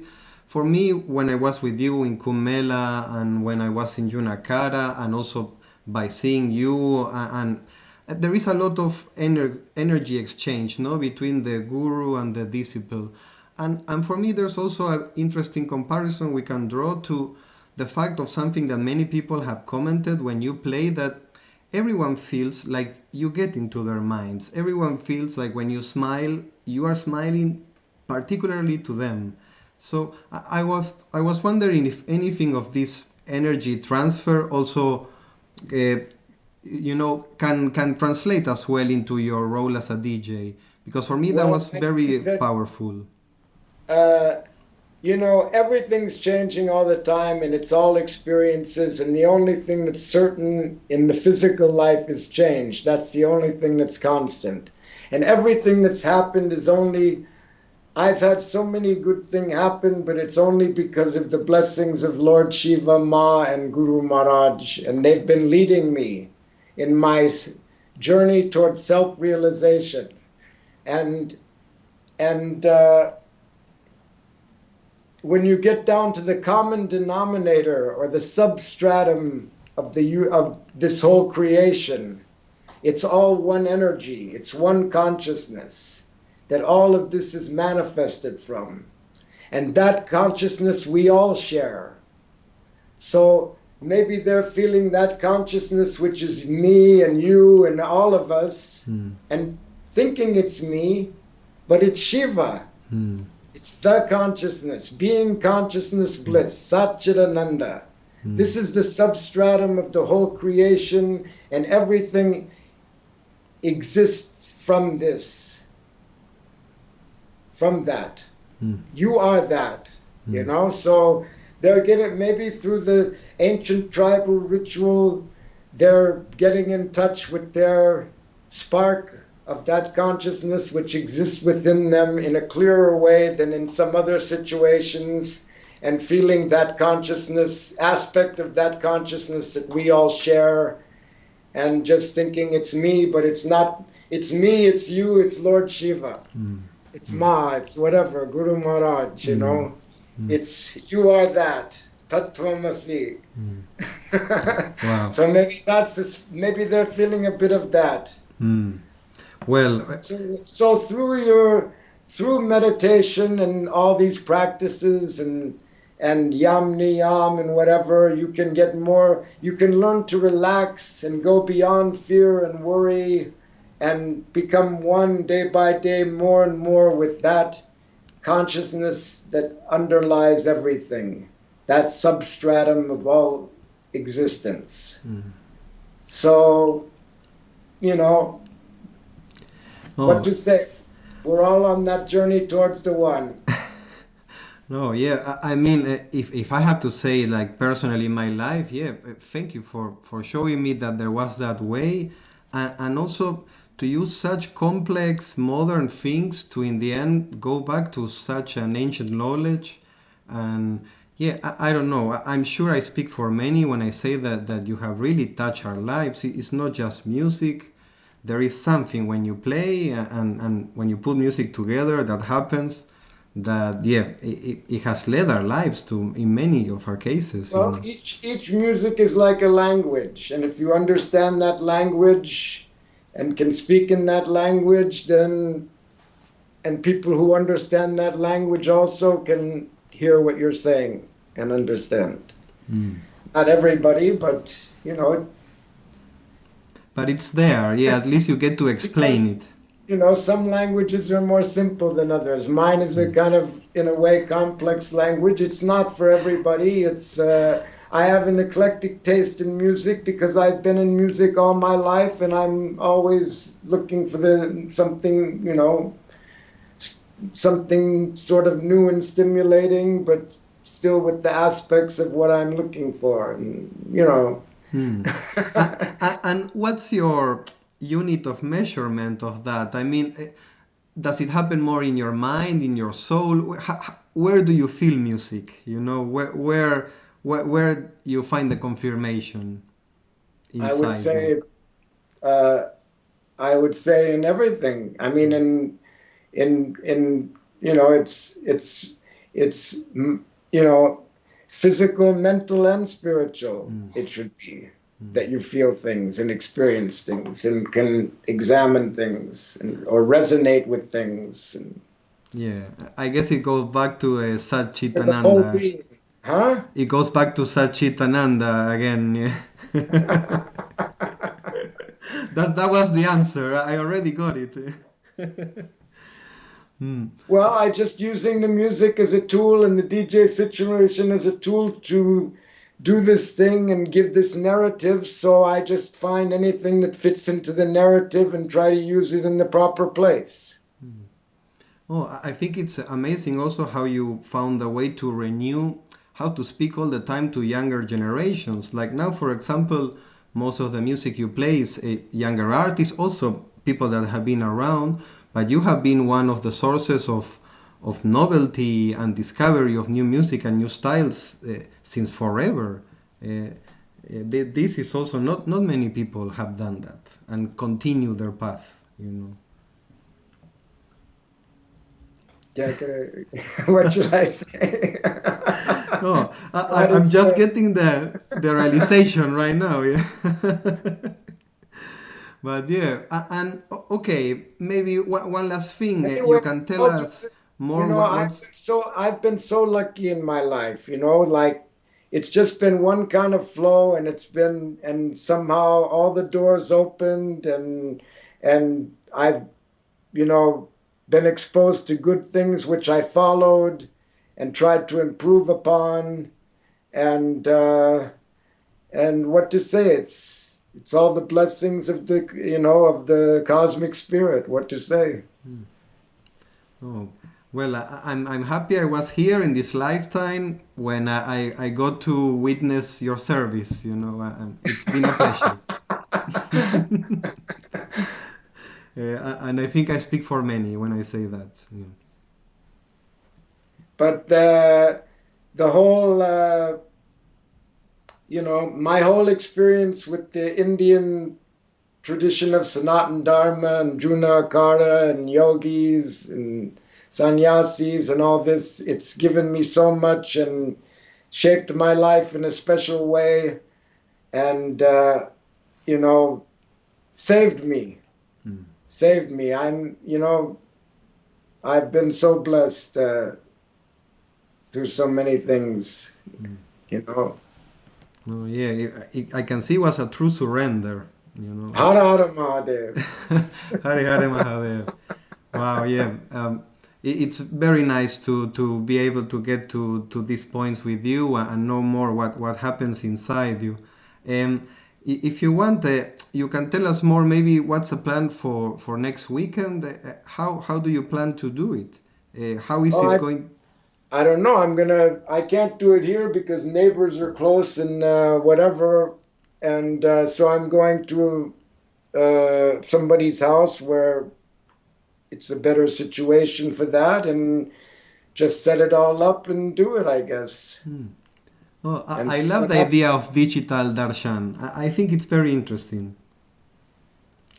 Yeah, I I mean, well, here in California, they always called my party the Darshan. That's how they referred to it. So yes. they wanted to, yeah, everybody just thought digital Darshan. Well, Mhm. I think it's very nice to have you in this new space. Like you have been able to speak to all newer generations in every way. Here it's too. So I think many people were absolutely happy to see that you are playing, and finally, yeah, we can get a little of your energy. Which unfortunately, if there is no parties, you cannot do your work, your Right. I real mean, work. I was fully booked up again this year, and in Europe, I was fully booked up, but everything's canceled because of all this. So people had been requesting, so we decided to do it. Yeah, for me it's interesting, no, how we need a place and a party to exist and to do our mission and to express ourselves. Yeah, it's hard to receive your energy because normally the only place to do it is when you play in a party. So Or if you visit me in some, it's true. like how you saw, yeah, in Yes, Kumbh if Mela. you're lucky enough to get to know Right, you personally, yes, it's right. true. Me, it has been a privilege also for me. Not only you gave me a very strong influence with the music, which ended up changing my life. Also, when I was in India, you were the person to open the doors for me and to see things that not many people can.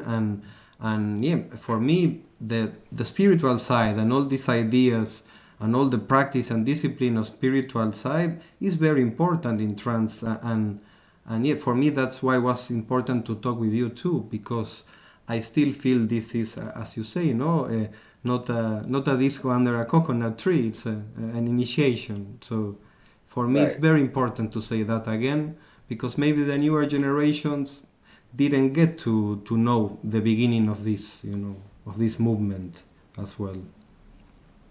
Yeah, let's see how it's going to be because it's also going to be like, playing in somebody's living room and only a couple people there and not outside with a big crowd and all that. But I'll try to, anyway, it's my worship to the universe, and so that can happen anywhere. But let's see how long it'll go and what will happen. It's all spontaneous. Hmm. Oh, I look forward very much. Once again, you're into new territory. Right, right. So yeah, for me, more or less, that's it. I just, again, I wanted to thank you for sharing your life and everything that you have been doing with your holy work in music and as a sadhu. And yeah, thank you very much for doing this, Guruji. And yeah, if you want to, you can say goodbye to everyone, and that would be it. Okay, so uh, goodbye, everyone. All right, so goodbye, pal.